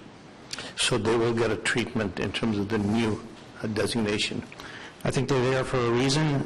Part of Bill 31, the update to Book 15, pedestrian crossing facilities, is to identify all those types of locations that we really didn't have a control for before. So where pathways meet up mid-block, and you have a lot of those in your ward, as well as various other wards throughout the city. So this new approach to providing pedestrian crossing facilities really addresses those, and that's where you find those signs that you're referring to.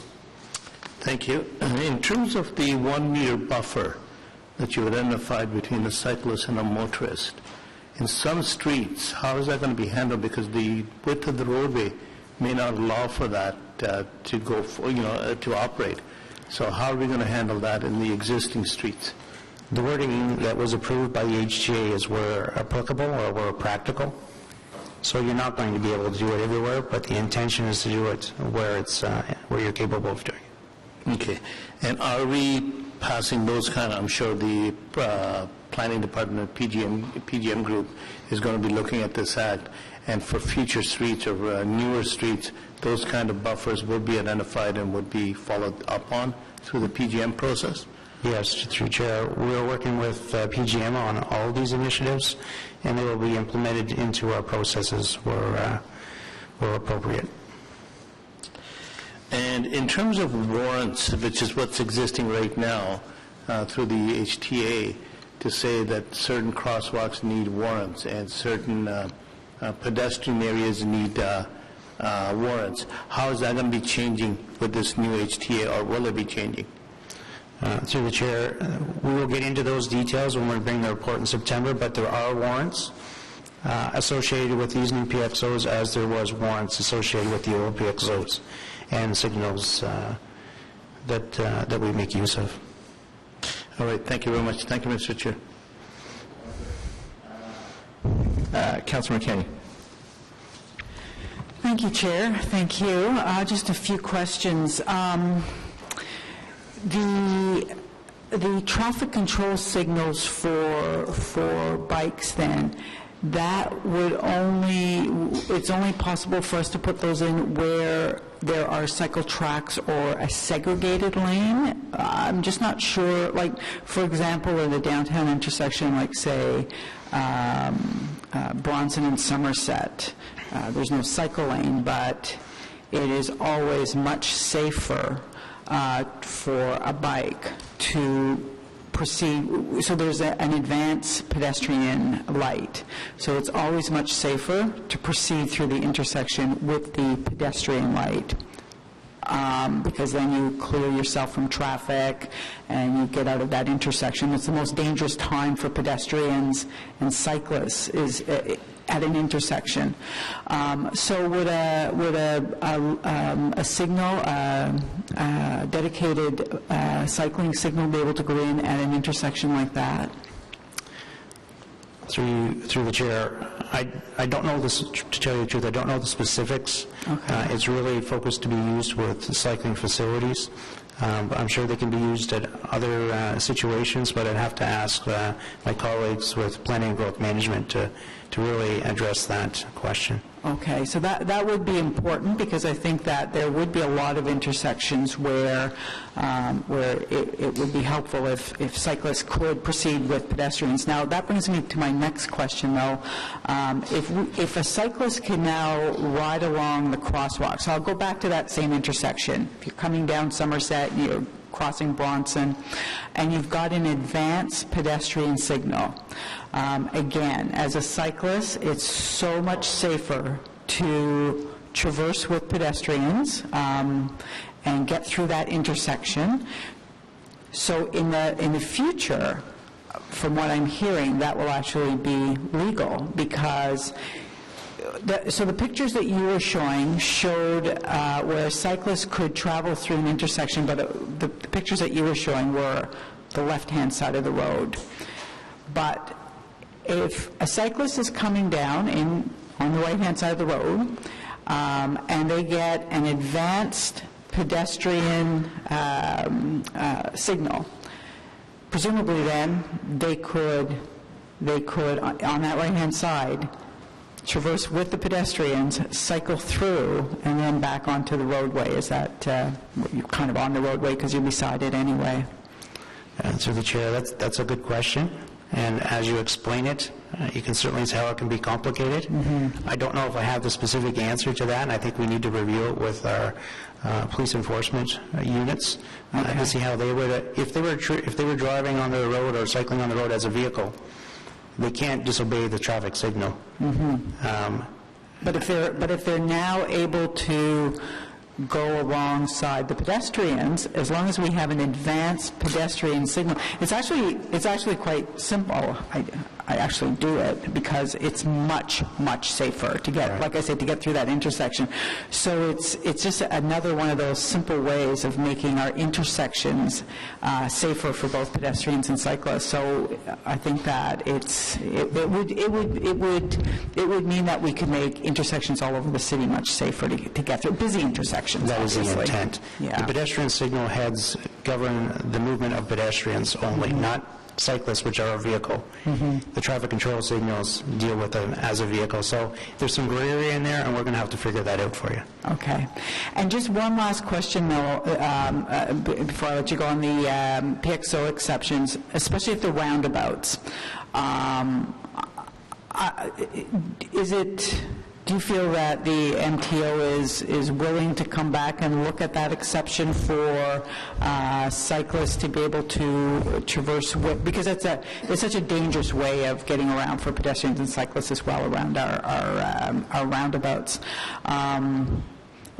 Is that something that we're still working towards, that you feel that we'll have that in place so that we are able to traverse around, cyclists and pedestrians both are able to cut through on roundabouts?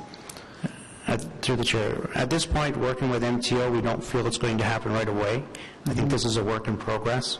That said, we didn't think we were going to get PXOs this time around, and they did flip over, and they decided that, yes, maybe we need to have more sustainable ways for pedestrians to cross the street. So I think there's some hope there, and I think we've had good success the City of Ottawa. We're working with MTO and achieving these kinds of things, so I think there's probably some room for improvement and some room within the regulations on how they define how PXOs work and how cyclists work within them or around them. Okay. No, I do agree that there's been a lot of movement and a lot of successes. Just one last question then. Even though cyclists will have to dismount and walk across, when we're constructing the PXOs at roundabouts, and there will be curb cuts, though, for both pedestrians and cyclists so that everybody can, even though you're dismounted, you can get across. That's something, I guess, that we can do as a city. Through the Chair, that was the intention prior to Book 15 being updated and finalized and being tied into Bill 31 with the HGA amendment changes, but the HGA does not allow that, so we will not be doing curb cuts for cyclists. We will only be doing curb cuts and depressions for the PXOs, and if we have the PXOs, we won't have any depressions for cycling. So even though you can cross, so there's no actual way then for somebody with a bike, even though they've dismounted, to cross at a roundabout, at a PXO at a roundabout? No, they can walk across as a pedestrian with their bicycle. So they would have to come into where you had that X and the pinked out, so even though I have my bike and I'm walking it, I'm allowed to come in where pedestrians are and go through that curb cut? That's correct. You are treated then as a pedestrian. You just have to have your bike with you. As long as you're off of it. As long as you've dismounted. Yes. How much does it cost for us to go back and put those curb cuts in later whenever this is amended? Because it doesn't make much sense, so I'm assuming it will be amended by the MTO. That I don't know at this point.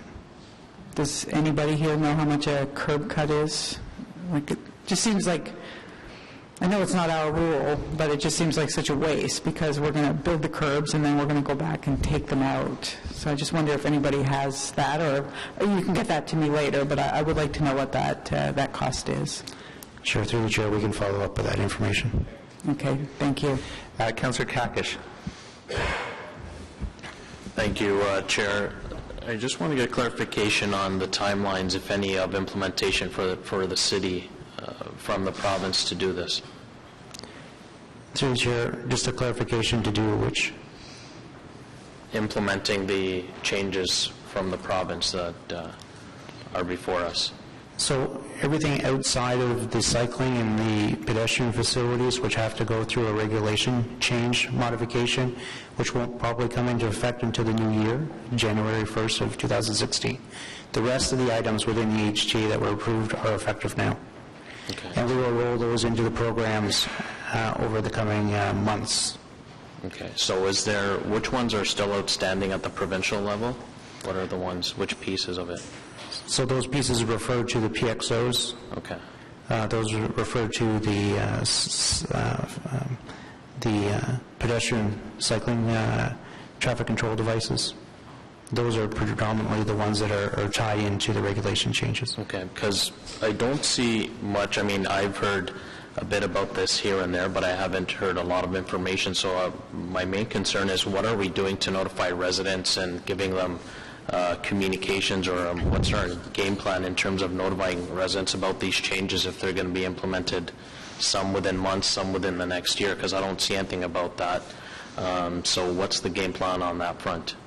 So the game plan is to do the education program associated with the cycling, in addition to the cycling traffic control signal, also the one-way street type information. Those pieces will fall into the regulation. So we need to have a rollout for the pedestrian PXOs that will come in September. We'll identify what the education program is.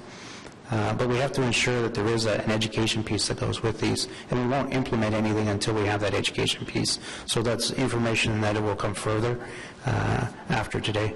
Okay, thanks, because I don't see anything about that here, and obviously there's even confusion among us as councillors on this committee, so I think it's good to get that information out there sooner rather than later and be proactive on that front.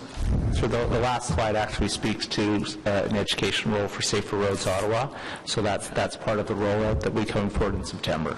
Okay.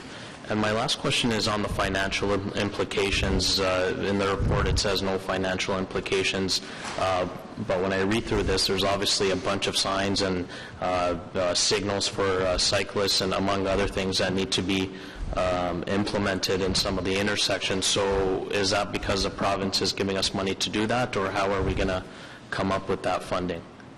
Through you, Chair, yes, these HDA amendments, if and when we roll them out into our programs, will have a financial implications.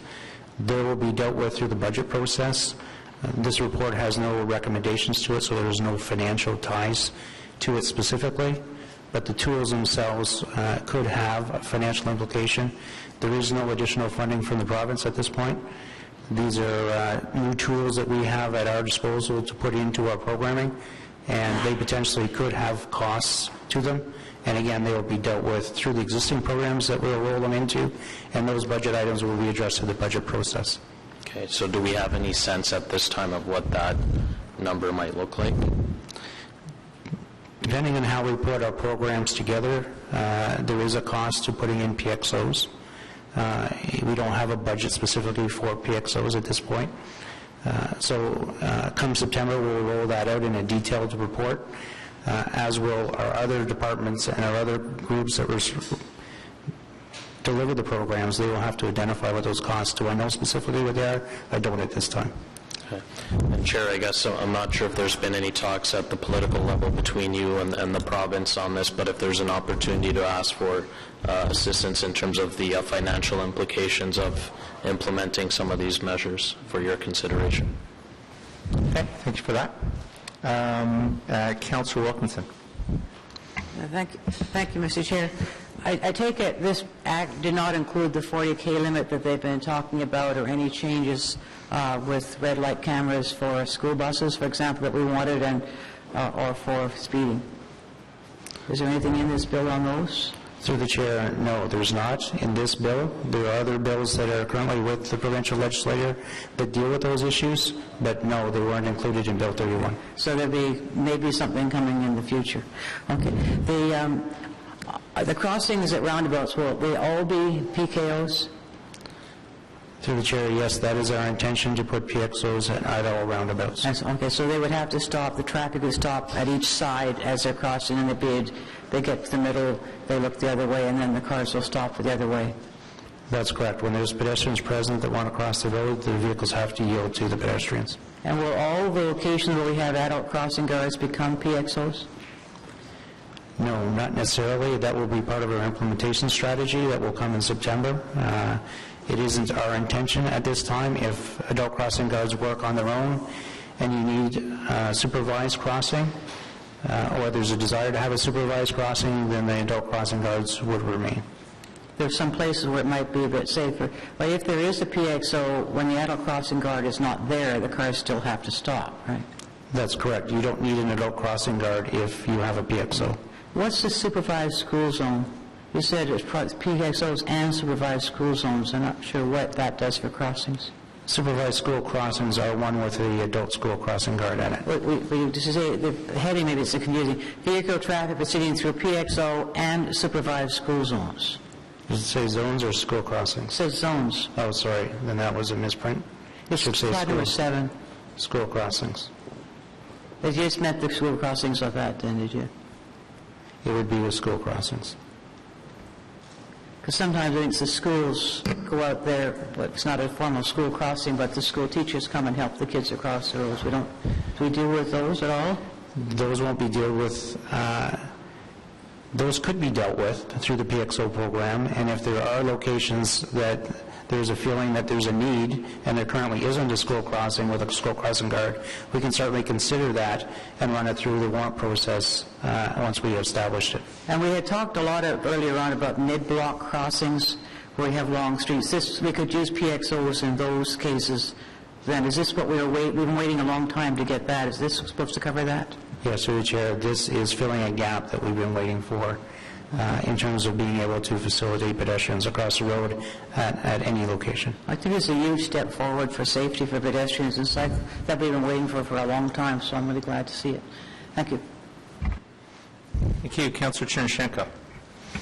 Thank you. I just have a question of perhaps of clarification, whether you can now or a later date to us, which is around the 1 meter rule. I was always a little perplexed as to how that could actually be implemented. I heard language along the lines of where practical, which of course leads to the situation of all of the streets that are, all of the lanes that are too narrow for it to be, quote, practical for the cyclists to be far enough from the curb that they're not hitting whatever debris that's often right at the edge and the drains, and yet still leaving enough room for a car to pass. So what I'm wondering is whether where practical becomes a matter of, well, where it's not practical, the car squeezes by the bike squeezes against the curb, and we're right back to where we were, or where practical now becomes defined as where a car cannot safely pass the cyclist in that lane or cannot move over to another lane, they are to stay behind the cyclist until it is safe to pass. Because that's essentially the challenge we're finding with our sharrows, is that question of, does that mean I as a cyclist can claim my lane and feel comfortable knowing I'm right and hopefully getting respect from the driver for that because it's the only safe thing for me to do? Or, as we far too often see, even in sharrowed lanes, I'll squeeze as close to the car as I can and actually put myself at risk of dooring, etc. So I guess whether you have an answer now or that's still to be worked out, what exactly we mean with the 1 meter rule and whether vehicles are obliged to stay behind a cyclist until safe to pass. Through the chair, I think that is a good question. I think there's some gray area there that we need to sit down now that we have this HTA change to figure out how it will be applied. If you're going to apply it, how do you enforce it? So we have to sit down with our partners and detail out what this actually means and how we as a city are going to apply it here. And if there's no new speakers, Councillor Kadri would like to go back on the list. Okay, Councillor Kadri. Thank you, Mr. Chair. And just two more questions. First of all, in terms of roundabouts, the crosswalk, in terms of accessibility devices, will they be included on those roundabouts now, or will it still just be a PXO going across the roundabout? And the reason why I ask that question is for handicap or for disabled people in terms of wheelchairs, they probably could use that device at those intersections in order to cross safely at a roundabout. Through you, Chair. The roundabouts and the pedestrian crossings at roundabouts already have depressed curbs and detectable strips on them. Do we need to go to tactile plates at them? That's a decision that we're reviewing at this point because there's just cost involved, and do we need to go to that level? But as part of Book 15 pedestrian crossing treatments, it is recommended, it is mandatory that you do have AODA compliance at your pedestrian crossings. So on that vein, coming back to a question that was asked one of my colleagues earlier about curb cuts. So at every intersection or wherever there's a PXO, the city is going to be would be forced to go back and do the curb cut in order to make that crosswalk accessible in terms of a PXO. Through the chair, that's correct. Thank you. In terms of the other vehicles that are sharing the road these days, from electric scooters to wheelchairs that are powered wheelchairs, as well as e-bikes, how are they going to be treated at these PXOs? So in other words, would somebody riding an e-bike have to get off the bike and walk across, or somebody in a wheelchair would have to follow that same method? Through you, Chair, cyclists are cyclists. They're identified in the HTA as a vehicle, and they would be treated as a vehicle. Wheelchairs are included in the in Book 15 update, so they're identified as pedestrians, and they can cross as a pedestrian. So they're considered as a pedestrian at these crosswalks then? Yes. Thank you. Thank you, Mr. Chair. Thank you very much. Any other questions? Okay, this report is received then. Okay, we'll take a break till 1:15. We have a number of items left and a number of delegations, so we'll see everybody back here at 1:15. Sorry, clarification, 1:17.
If members could take their seats, please, we'll be ready to go.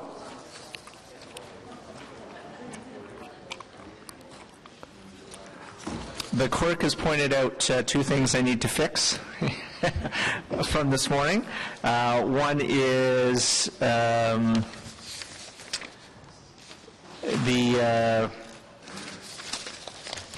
our communications, information previously distributed as noted in agenda, okay, which we didn't do this morning. And secondly, item number 2 we received when we should have carried. So is item number 2 carried? Carried. Okay. Are we good now, Mr. Clerk? Okay. Thank you very much. Okay. So we'll move to the next item, which was held on the agenda, which is the West Transitway extension at Grade Crossing at Moody Drive. We have a presentation from Ziad Gadman, Manager Design and Construction, and then we have a number of delegations signed up to speak to the matter. So I'll turn it over to you, Ziad. Thank you, Chair Eglai. I have with me Daryl Sherb, Program Manager in my branch. So we're here to get your concurrence on a revised implementation strategy for the West Transitway from Bayshore to Moody. Just a bit of background on the project. As outlined in the Transportation Master Plan, the West Transitway is required to improve transit service to the west end of the city. The next section of this transitway scheduled for construction is that from Bayshore to Moody Drive. In 2010, Council approved the functional design to extend the West Transitway from Bayshore Station to Moody Drive as an at-grade crossing. Following Council's approval in 2010, the Government of Canada announced its intentions to create a federal employment node at the former Nortel campus. Due to higher employment traffic projections for this redevelopment, it was determined that an at-grade crossing would be a grade separation would be required. In 2011, Council approved the advancement of the proposed implementation schedule recommended in the plan you see above. I'm going to click. In this design, westbound buses, after leaving the Corkstown station, would pass under 4 bridges and enter the 417 west of Moody Drive, shown in the blue line above. Eastbound buses would exit Highway 417 at Moody Drive, turn left, head over Moody Drive Bridge, and turn right onto the Transitway in their own dedicated ramp at grade, as shown in the yellow line above. It includes 4 bridges, as highlighted in the purple circles, and it includes a stormwater pumping station circled in red. So what's changed and why now? A significant reduction in the projected employment at the former Nortel campus, combined with other changes in traffic patterns and capacity. A revised traffic analysis was started in 2014, and it included the following. The Government of Canada's employment numbers for National Defence Headquarters in the Capital Region at the former Nortel campus were significantly reduced from 15,000 to 8,500. Also considered was the update to the Transportation Master Plan, the updated city's trans model for 2031, and the widening of Highway 417 west of Moody was completed in late 2014, providing additional capacity. According to the traffic analysis, an at-grade crossing in Moody Drive will be sufficient to accommodate future traffic beyond 2031. A revised implementation strategy, including an at-grade crossing in Moody Drive, is recommended.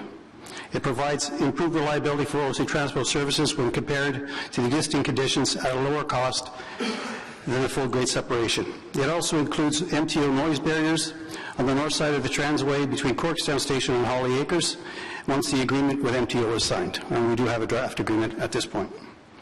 It should be noted that the Transway grade separation on Holly Acres, previously included as part of this project, is dependent on the configuration of the Bayshore transfer station. It now falls under the scope of the Stage 2 environmental assessment for the westward extension to Bayshore, and it was dealt with at Finance and Economic Committee yesterday. The next slide depicts what the new implementation strategy is. The westbound buses, again leaving Corkstown Station, would access Highway 417 off-ramp, after which they will approach the Moody Drive intersection in their own transit priority lane. They will re-enter Highway 417 west of Moody Drive via the westbound on-ramp at grade, and this is shown in blue on the attached. Similar to the full grade separation, eastbound buses would exit 417 at Moody Drive, turn left, cross over Moody Drive, and enter the transway in their own dedicated ramp, as shown in yellow, which is very similar to what you saw in the previous slide for the ultimate scenario. One bridge is required to accomplish this, and the bridge forms part of the ultimate plan, so it's not a throwaway. This concept was presented at a public information session on June 8th, and approximately 50 to 60 people were in attendance. From a financial perspective, the cost associated with a full grade separation of Moody Drive and an at-grade crossing at Holly Acres was estimated at $63 million. The 2015 capital budget identified full funding for the project to proceed as originally planned. Funding with this $22 million for this $22 million reduction will be returned to source. This is the norm as we do with our capital closures, etc. Costs have been estimated in accordance with Council's approved project delivery and cost estimating system, and it's a Class C estimate. What are the next steps? Subject to concurrence from this committee, this report will go to Council on July 8th. Ministry of Transportation and NCC approvals are ongoing. MTO has agreed to the revised concept and will be engaged throughout the design phase. MTO final agreement on the noise barriers needs to be finalized and executed. NCC federal land use approval and land acquisition is underway, and final construction works, including landscaping, would be completed by mid-2018. We would have the facility ready for use by the end of 2017. We'll have landscaping, etc., to do in the first part of 2018. And that concludes the presentation. Thank you very much. We have a number of delegations, but before we go there, I'd like to point out that Councillor Taylor has joined us this afternoon. Councillor Taylor has been very involved in this project as it's running through his community, and I believe Councillor Taylor, during the opportunity to speak to the matter and ask questions of staff, you'll be giving direction to staff to address some of the concerns you've heard both at the open house and at the FEDCO meeting yesterday. Is that correct? Okay, thank you for that. So our first speaker is Jennifer Smith from the Creekside Community Association, to be followed by Bill Fenton.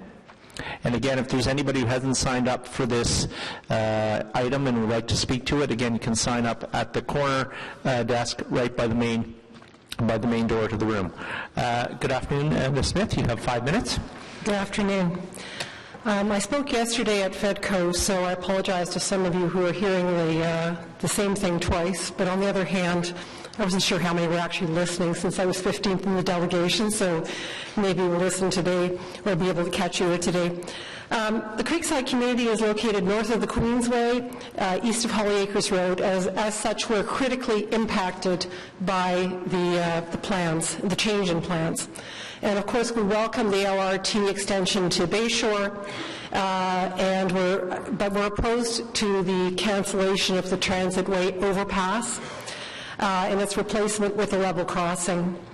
The overpass was recommended in the June 2012 environmental assessment, and we don't believe that the rationale for it has changed significantly in spite of the lower numbers at DND. Should I wait until the chair's available? I wonder if I should just wait till you're available, or do I need to continue? Okay, I just wondered what the protocol was. Okay, so in fact, we feel that probably the overpass is even more necessary given the Bayshore's new status as a hub for LRT. There will be more buses coming in. We provided a more detailed written submission, which I'd ask that you read, but I just want to address a few key points here. Noise levels, bus staging, traffic, and cost efficiency. Noise levels are the biggest concern for our community. They've already been found to exceed acceptable noise levels from the 417, and the combination of the level crossing with buses accelerating and decelerating and the new bus staging area and the increased volume of buses is just going to exacerbate this situation. In addition, we've lost the pretty canopy of trees that you'll see on the staff photographs. Those are all gone. It was all ash trees, and the emerald ash borer we've lost 90% of our tree coverage. So our situation is pretty dire. Now, the previous approved overpass included noise barriers, which would have protected our community from both the transitway noise and the Queensway noise. So now we're losing the overpass potentially.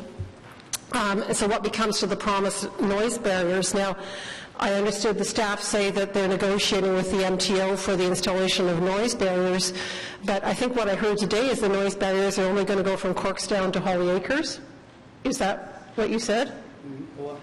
Sorry, we can continue, but in any event, we're looking for a commitment as to the location of these noise barriers and the timing of them in the event that we're stuck with a level crossing. And we'd like to know what we can do as a committee to advance this project, if there's any way we can help. For the bus staging area, we're told by staff that the main reason for the scrapping of the overpass is because they need a place to stage the buses for Bayshore. So it's kind of like the tail wagging the dog. And what we would say is, why aren't we negotiating with Bayshore Station? I understand they have an interest in integrating the LRT into Bayshore Station. Why aren't we getting space from them for a bus staging area? Why are we putting it near community residential areas, such as our location and also Akora Village? And I don't think there's a delegation from Akora Village here. They're mostly renters, but it will be right next to where they're located. So we want to make sure the city's explored all of these alternatives before, as I say, putting a bus staging area with all the idling and noise right next to our community. Traffic. In terms of traffic, there's going to be a doubling of buses crossing at Holly Acres due to both eastbound and westbound buses crossing the transitway. We've asked staff how many buses there are going to be, and they can't answer our question right now. So how can they decide that a level crossing will be adequate? They're going to be, we don't know for sure how many DND employees are going to be eventually at the Nortel campus, 8,500 right now. Maybe it will expand to go to 15,000 eventually. We're just saying right now it's 8,500. That's a lot more people to get out there and a lot more buses. Also, you have to realize that there are new residential developments in the West End, and the need for public transport keeps on increasing. So we could potentially be looking at a very congested level crossing. So it's not just pollution and noise, it's also traffic. We very much appreciate Deputy Mayor's directions to staff, and what we've heard is that they will look for opportunities to advance the above-grade separation. Can you wrap up, please? And integrate the LRT station into Bayshore Mall, but we don't know what looking for opportunities means, and we'd like clarification on that, something concrete, and we'd like to know what we can do as a community to help.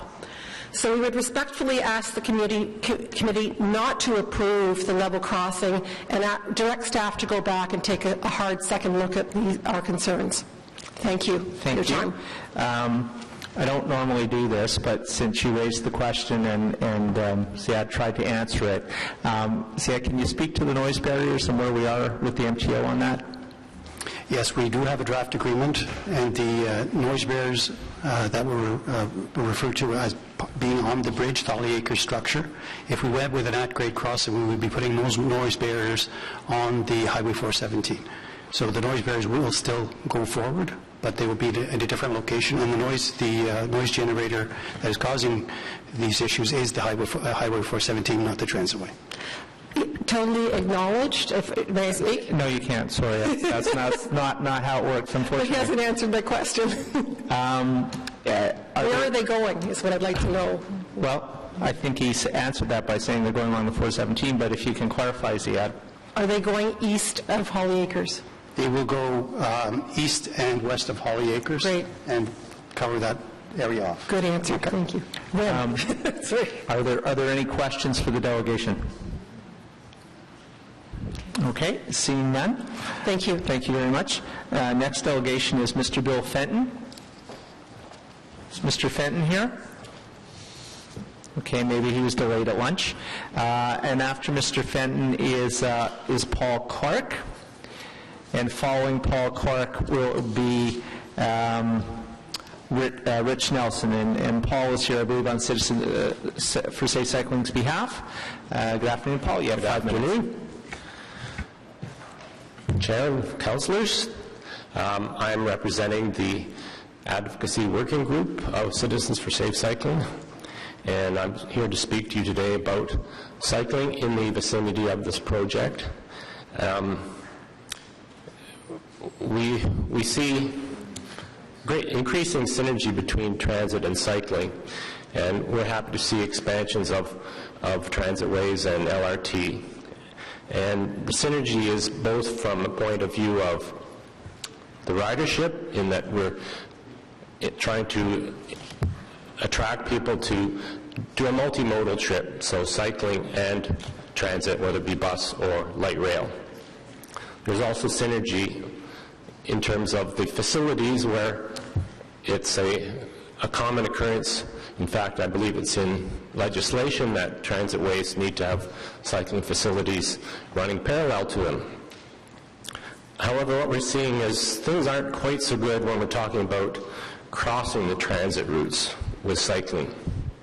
And when this project was going through EA, it looked nice that we had the grade separation both at Moody and at Holly Acres. But then recently this year, we've seen the one from Holly Acres being put to an at-grade, and now this is also Moody doing the same thing. And if we're trying to encourage cycling, it's not just a safety aspect, it's also an efficiency aspect. If we're trying to encourage more people to cycle, we want to make it as quick for them to do it, because they're already suffering the pain that they can't go as fast as a car in most conditions. So that would be my first point to you, is that if these grade separations are to be thrown out for at least the short term, that proper facilities are added for cyclists to make efficient crossings. I hope you've all read the letter that Citizens for Safe Cycling prepared to the ISD team, and I'm not going to go into the details of that because a lot of it is related to detailed design. I will add one point, is that a technical thing is that we also believe, from speaking to people since that letter was submitted, is that there was a lot of problems at the Moody and Corkstown intersection in terms of the road lanes, a lot of interferences, and so we think that those need to be addressed as part of this work, because Corkstown is already estimated to receive changes.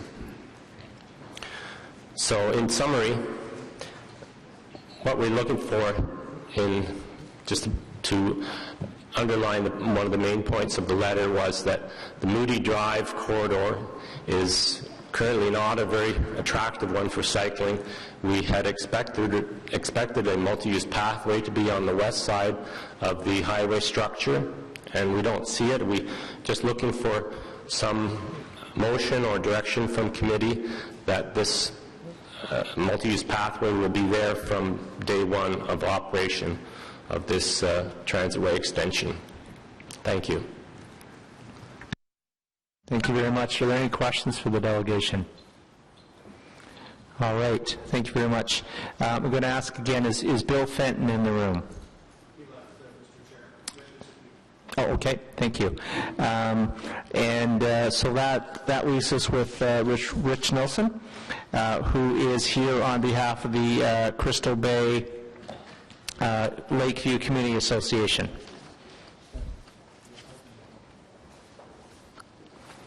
Good afternoon, sir. You have 5 minutes. Let me find one slide here for a sec. I'm going to skip most of my presentation because a lot has been covered already, and focus on one particular issue which is quite relevant after this morning's discussion, and that is the safety of pedestrians and cyclists over the Moody Drive bridge that crosses 417. The present situation with that bridge is there are no sidewalks on each side. Okay, there are no sidewalks on each side. There are high-speed lanes on both sides merging and leaving, and any pedestrians that walk on it have to walk in the middle, on the median, which is about a 2-foot wide median. Now, what OSU Transport is planning on doing with this transitway, I'll just get the, which one, hang on here, how do you move next? Go to the right slide here. Yeah. Keep going. Okay. Okay, there. What OC Transport is planning on doing is diverting all the Transway buses off the Queensway left over the Moody Drive Bridge and into the transit station. Now, right now, there's a lot of cyclists coming from Bell's Corners to the East-West Transway, which is a Trans-Canada Trail, every morning. The buses are going to have to try and merge or barge their way through these cyclists, and cyclists are going to have a problem surviving there. So our community was very involved in the Transway EA discussions back in 2011 and 2012, and one of the main recommendations was to put a segregated multi-use pathway on the west side of the bridge that would allow cyclists and pedestrians to safely cross over a very busy bridge.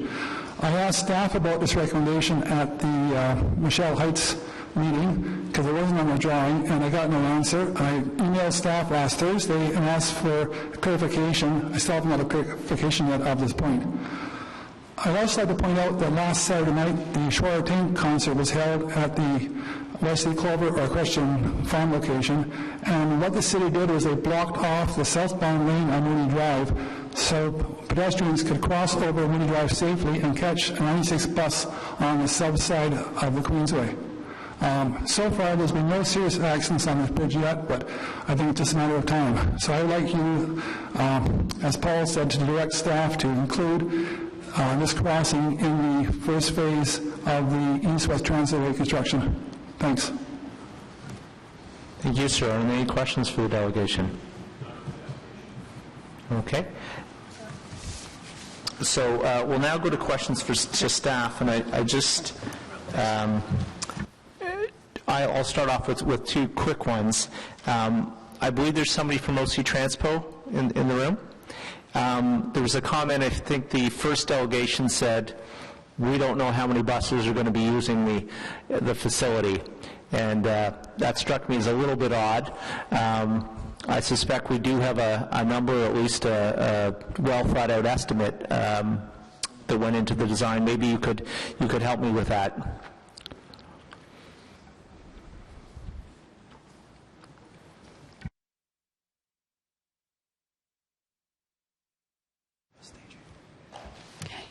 Through you, Mr. Chair.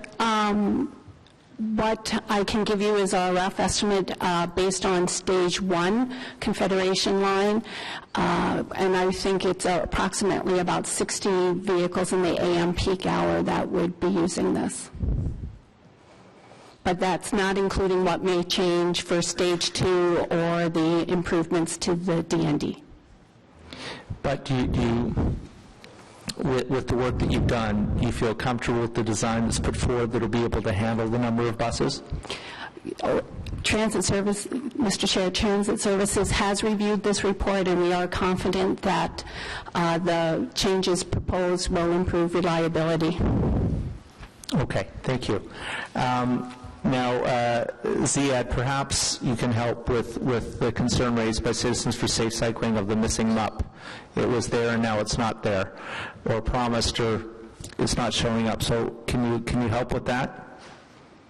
This was an item that was discussed through the last EA. It is MTO jurisdiction, and we will be approaching the MTO to implement such a MUP. Also, as far as other pedestrian cycling connectivity, we've already started looking at Corkstown Road, having paved shoulders on Corkstown, given that we're going to be shifting Corkstown Road to the north. We are going to be putting it back better than it is today with shoulders for cyclists to use. When you say that you need to speak to MTO, do you foresee any hurdles in getting them to agree to the MUP? Or I haven't heard any concerns to date. So you haven't heard any of any concerns to date in talking. So as far as you're concerned, it's full speed ahead. I believe so, and we'll advise if we do hit any roadblocks. Okay. At this point in time, I'm not foreseeing any obstacles. Thank you for that. Questions for staff? Councillor Taylor. Thank you very much, Mr. Chair. And just a question, I guess, and maybe some clarification for some of the delegations who are here today. From Ziad and Daryl. With respect to the Moody MUP, I mean, we just heard it's there. With respect to the Corkstown Station piece, I know there was some discussion at our Michelle Heights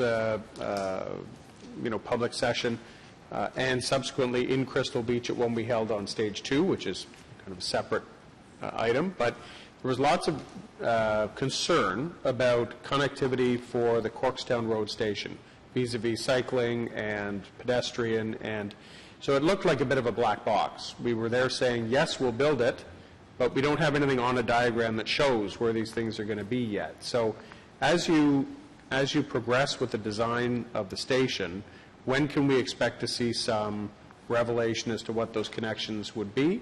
And can you speak a little bit about how you would kind of communicate those out so that the public has an opportunity to at least provide helpful comment about where these things should or shouldn't be? The concept you see here is basically a functional design. We haven't got into all the details. We'll do that through the preliminary and detailed design of the project, which will happen through the remainder of this year. Our plan is to go back to the public with the connections, and we do want to promote this transit station as a station that is accessible by both pedestrians, cyclists, all users. So we are promoting it. We do want to provide that connectivity, and that will be hashed out through the preliminary detailed design phase, and we will go back to the public with it. Okay. So just for the peace of mind of citizens of, say, cycling and also other residents of the community, you'll be back out again saying, this is where we think we should be putting these connections, this is what we think the PED and cycle connection should be, and we'll collect feedback from them to kind of further improve it as we go through detailed design. Correct. Okay. I don't have any other questions, just a direction to staff to dovetail. Do you want me to do that now, Mr. Chair? Absolutely, okay. sure. So based on direction that was given and received yesterday at FEDCO, and for those members who weren't there, I'll just kind of reiterate it, that due to the concerns from the Crystal Beach, Lakeview, Creekside, and Aurora communities, that staff took as direction to investigate visual and acoustical abatement measures for the residential area adjacent to Bayshore Station as part of the design process. This was for Stage 2. In addition, the preliminary design engineer would look for ways to determine if potential station integration with Bayshore or adjacent development plans could advance grade separation at Holly Acres as part of the Stage 2 project. So that was taken yesterday. So really what I'm asking today for you to take as direction here is that, aligning with that direction yesterday, you coordinate your work with the Light Rail Implementation Office, the goal being that pending successful design discussions for an integrated Bayshore station, the grade separation at Holly Acres would be advanced as part of Stage 2. And so we understand this has to, of course, include Bayshore Mall and potentially Fergus Lee properties, but they were both here yesterday. They've been quite collaborative in the process. So if we can get a ball game going with them, that you work with the LRT folks to ensure that we get a grade separation at Holly Acres ASAP. Chair, I will take that as direction. Excellent. Sure. Councillor Chernushenko. Thanks. Just very briefly, without flogging this to death, but clearly we heard on the previous term of council priorities just how important seizing opportunities to improve our cycling and pedestrian networks is, and that any new works projects like this not lose that opportunity. So I guess I just want to really reinforce that there is nowhere worse for the sorts of conflicts that we see than bridges and tunnels, so that I'm simply asking staff along the lines of what we just heard from Councillor Taylor, that we get an opportunity to see, and that naturally the most affected constituents get an opportunity to see how the city is going to be incorporating improvements to access and reductions in those dangerous conflict zones throughout this project. Thank you. Thank you very much. Are there any questions for staff? So carried? Carried. Thank you very much. That brings us to our last held item, which is number 5, speed reduction on Blair Road. I believe it was Councillor Deans that held it. I could be wrong. I don't know that anybody's against the proposal. I think it's really a question or a comment. So I don't know. I know you have a a presentation. Yeah, you know, Mr. Chair, we've been around here for a while today, and if it's of the committee, I'll keep it very brief. It's like 5 slides so you visually can see what's happened, so you can have confidence before it gets to council about why this is so necessary. No, absolutely. Great, thank you. I understand it's a bit of a situation, so...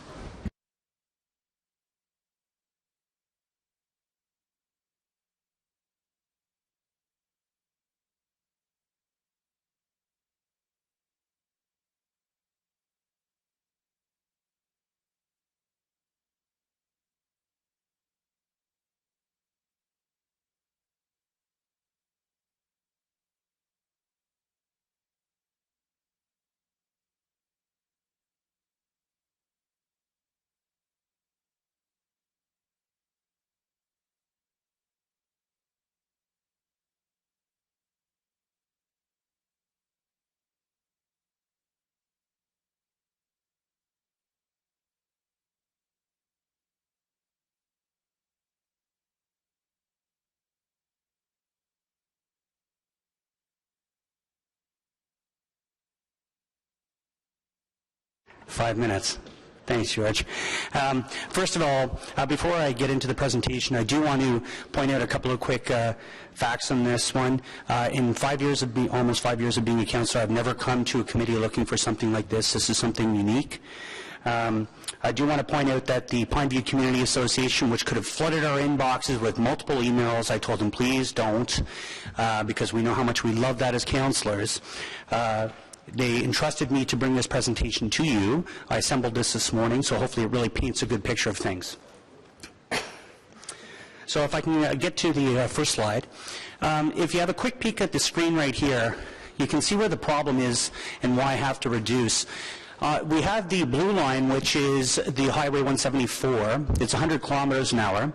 And the red line represents the 70-kilometer-hour zone, as well as the 50-kilometer-hour zone on the north side of Blair Road. The two orange areas, the one in the top north section and the bottom south section, are both residential, and they both have literally thousands of residents and dwellings within those two areas. So they're very similar. They're the exact same roadway.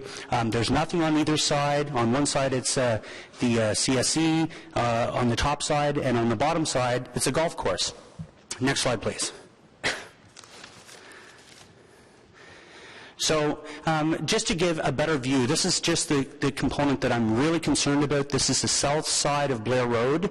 As you can see here, there's 2 orange dots towards the left side of the area. Those are actually 2 bus stops, and they're actually on the east side of the roadway.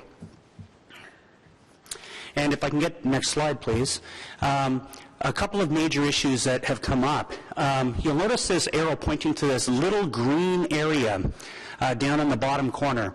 It's all 70 kilometers an hour except for that little patch, which is 50 kilometers an hour only going in the southern direction. Yeah, I know it's very puzzling, and I'm very confused about the whole thing. On the bottom side, you can see a pathway and a bus stop on the other side of the road. So clearly, there's an opportunity for a lot of people to cross that very busy intersection to get over to the bus stop. Next slide, please. So I want to give a quick history lesson on Blair Road because it's been very important to me. And this is a unique situation. I do have to make this very clear that, you know, maybe back in the day when it was farmers' fields or whatever the case may be, this might have applied. But time and time again, I was asking since 2011, can you please put in a pedestrian crosswalk at Beaver Pond and Blair Road? I got the response that the relatively low number of pedestrians. We've all seen these before as councillors through our offices. This is a general response. Back in 2011, next slide please, I wasn't satisfied with that, and I asked for more data. So within the, and to be fair, this is the complete section of Blair Road, there was 479 reported collisions along Blair. Two pedestrians were actually involved in 2010 on the south side, the area that I'm really focused on. So what I did, and next slide please, I was able to access some pedestrian funds for a pedestrian lake crossing. And I'll tell you, in December 2011, it was a big win for the community when I got that pedestrian crossing put in place.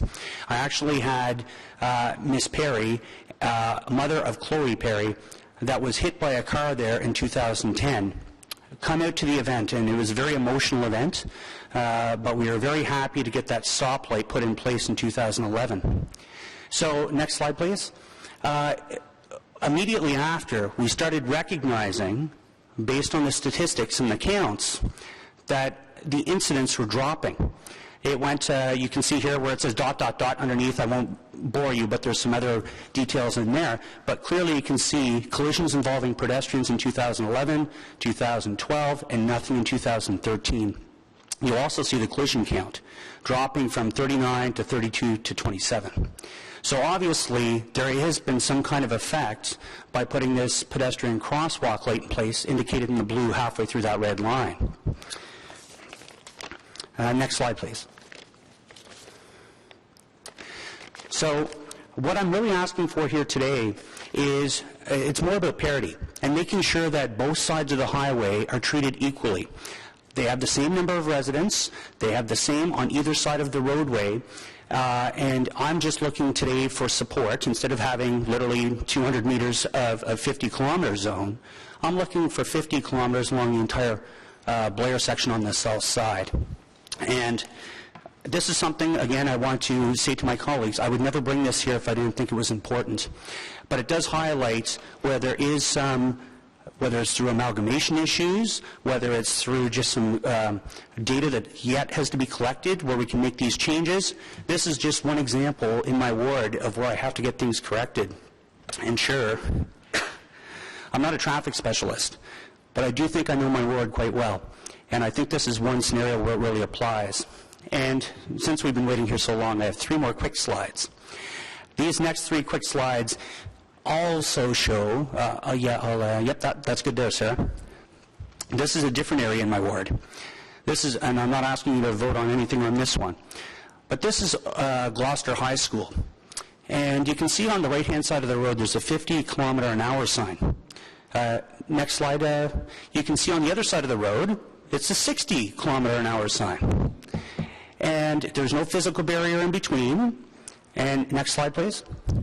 But unfortunately, the response, which we've gotten back time and time and time again as councillors, is according, no changes to be made, and they want to leave it 60 on one side and 50 on the other. So I'm not asking for support on this issue. I'm hoping that people will see the light and make the change that's necessary. But what I do need support for today is to lower the speed limit to 50 to make it equal on both sides of my highway. Thank you. Thank you very much, Councillor. Am I the only one feeling the spirit of Rainer Boris in the room? With the slideshow. So does anybody have any questions for Councillor Tierney? Or I guess Kevin Wiley is still in the room as well and can handle questions from a staff perspective. So Councillor DeRose. It's a quick question to Councillor Tierney, maybe. What's the rationale from staff behind not reducing the speed? Or I can ask Kevin. Through the chair, sorry, I didn't hear the question. What's the rationale from staff not reducing the speed as the councillor's request? So obviously he's having some resistance from staff. That's why you're here, I'm assuming. Through the chair, I'm actually unaware of that situation. It does surprise me, so I'll have to look into it with staff. And just as a follow-up, it's actually within the report, and it was in one of the slides I was kind of whipping through. I was out of breath there. The short of it is, if you can go ahead a couple, one more. It basically says changing the sign won't reduce the speed. And I don't think that's a good argument. I actually think it's a poor argument. Sure, it might be correct. Police enforcement may be required. But if we actually don't lay the tracks and say, here's the designated speed for this area, we have no opportunity for that. And it is detailed in the report that's actually posted on the agenda right now. Thank you, Councillor Drews. Any follow-up? No? Okay. Through the chair, just a point of clarification. Councillor Deans. I'm sorry. My turn? Kevin, do you need to add something? Just briefly, just to clarify, it is in the report. Councillor Tierney is perfectly correct, but what the report says is reducing the speed without enforcement will not make an effect. Okay, thank you for that clarification. Councillor Deans. Well, I actually held this item because I just want to talk about this principle generally, because I think we've all felt this pain in our wards. And to answer Councillor DeRuse's question, the way the traffic department sets the speeds is at the 85th percentile of the speed that cars are traveling on the roadway.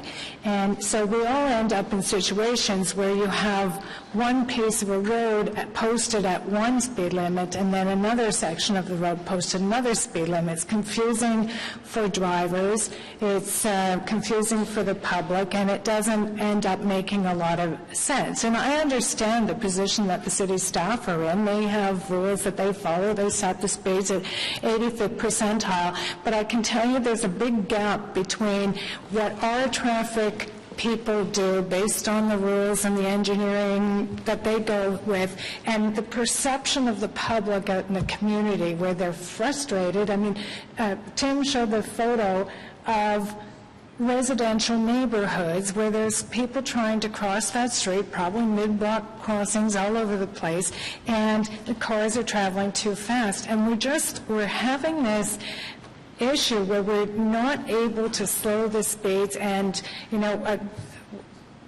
obviously we need enforcement in order to have lower speed limits respected, and of course we don't have the traffic cops necessary to enforce. So it's this vicious circle that we're stuck in. And I only held this to say that I feel that pain. I have several roadways in my ward in a similar situation, and I'm sure everyone else here does too, so I intend to support this. But I do think at some point we need to figure out a better way and a more rational way. And I know one of the other arguments that the city staff make are if there's traffic lights along the road, if you reduce the speed limit, it also reduces the amber yellow. So it creates more rear-end collisions because cars are still going to travel at the speed that the road was designed to travel at, and yet the amber, the Highway and Traffic Act says you have to take time off the amber yellow,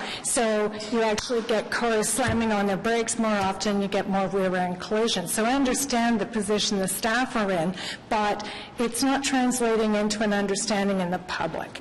And the public want the speeds reduced on their roads, and that's the situation that we find ourselves in. So I just do think that there's more work we need to do to figure out better ways. Thank you for that. And I think one of the things, two things you said. One is what the speed that the road's designed for, and also the enforcement. And, in dealing with staff, what I hear is, and I'm going to support this because I think this is a somewhat unique situation. There are other circumstances like in the city, but not a lot of them.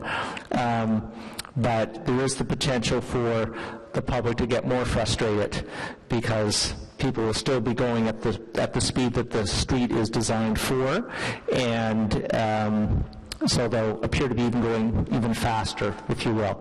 So I think it's a question around enforcement, and that's one of the pieces I think we need to have a further discussion around. Is the roads are designed a certain way. To be fair to traffic staff, they have the warrants and that they have to follow. Enforcement is a concern, and I think that's a part of a wider discussion that we need to have. Councillor Manette.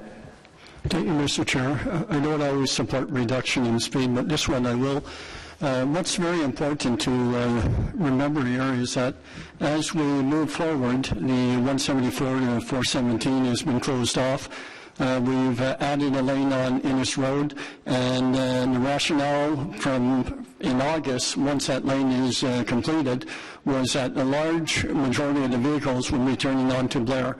So not only did it not make sense to have 50 and 70, which was basically an identical road, now you're going to increase the volume of traffic, which will make it even more hazardous for the pedestrians and cyclists. So I will fully support this motion.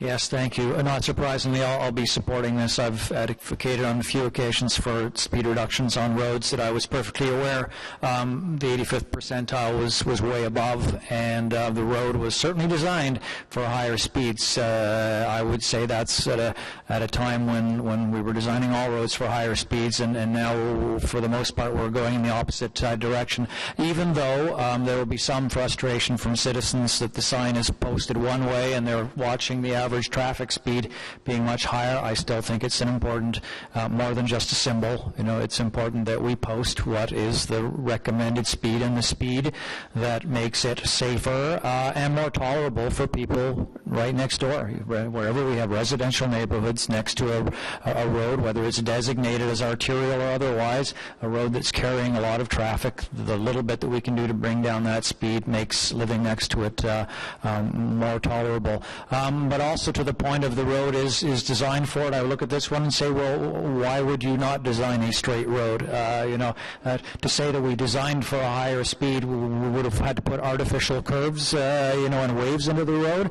No, that doesn't seem to make sense either. In a rural, road, they're all designed straight. Wherever possible, we design straight streets. So I think we have to be careful we don't go too far in saying, well, it was designed for faster. Sure, we can narrow lanes where that works and add in calming measures, but the speed limit for consistency and other reasons makes sense, and I'll support it. Thank you.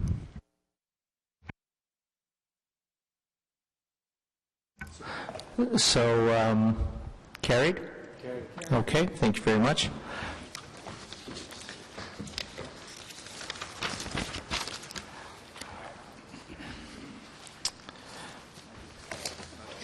Are there any notice of motion for consideration at subsequent meetings? Okay. Thank you for that.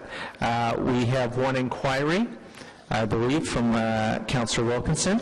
Yeah, Mr. Chair, it relates back to something that happened about a year or so ago in this committee. The city policy calls for the city to obtain former railway right-of-ways once the line has been decommissioned and the tracks removed. This policy was confirmed to the Transportation Committee by Nancy Shepherds about a year ago with respect to the line that runs through the Greenbelt, Canada North, and West Carleton March.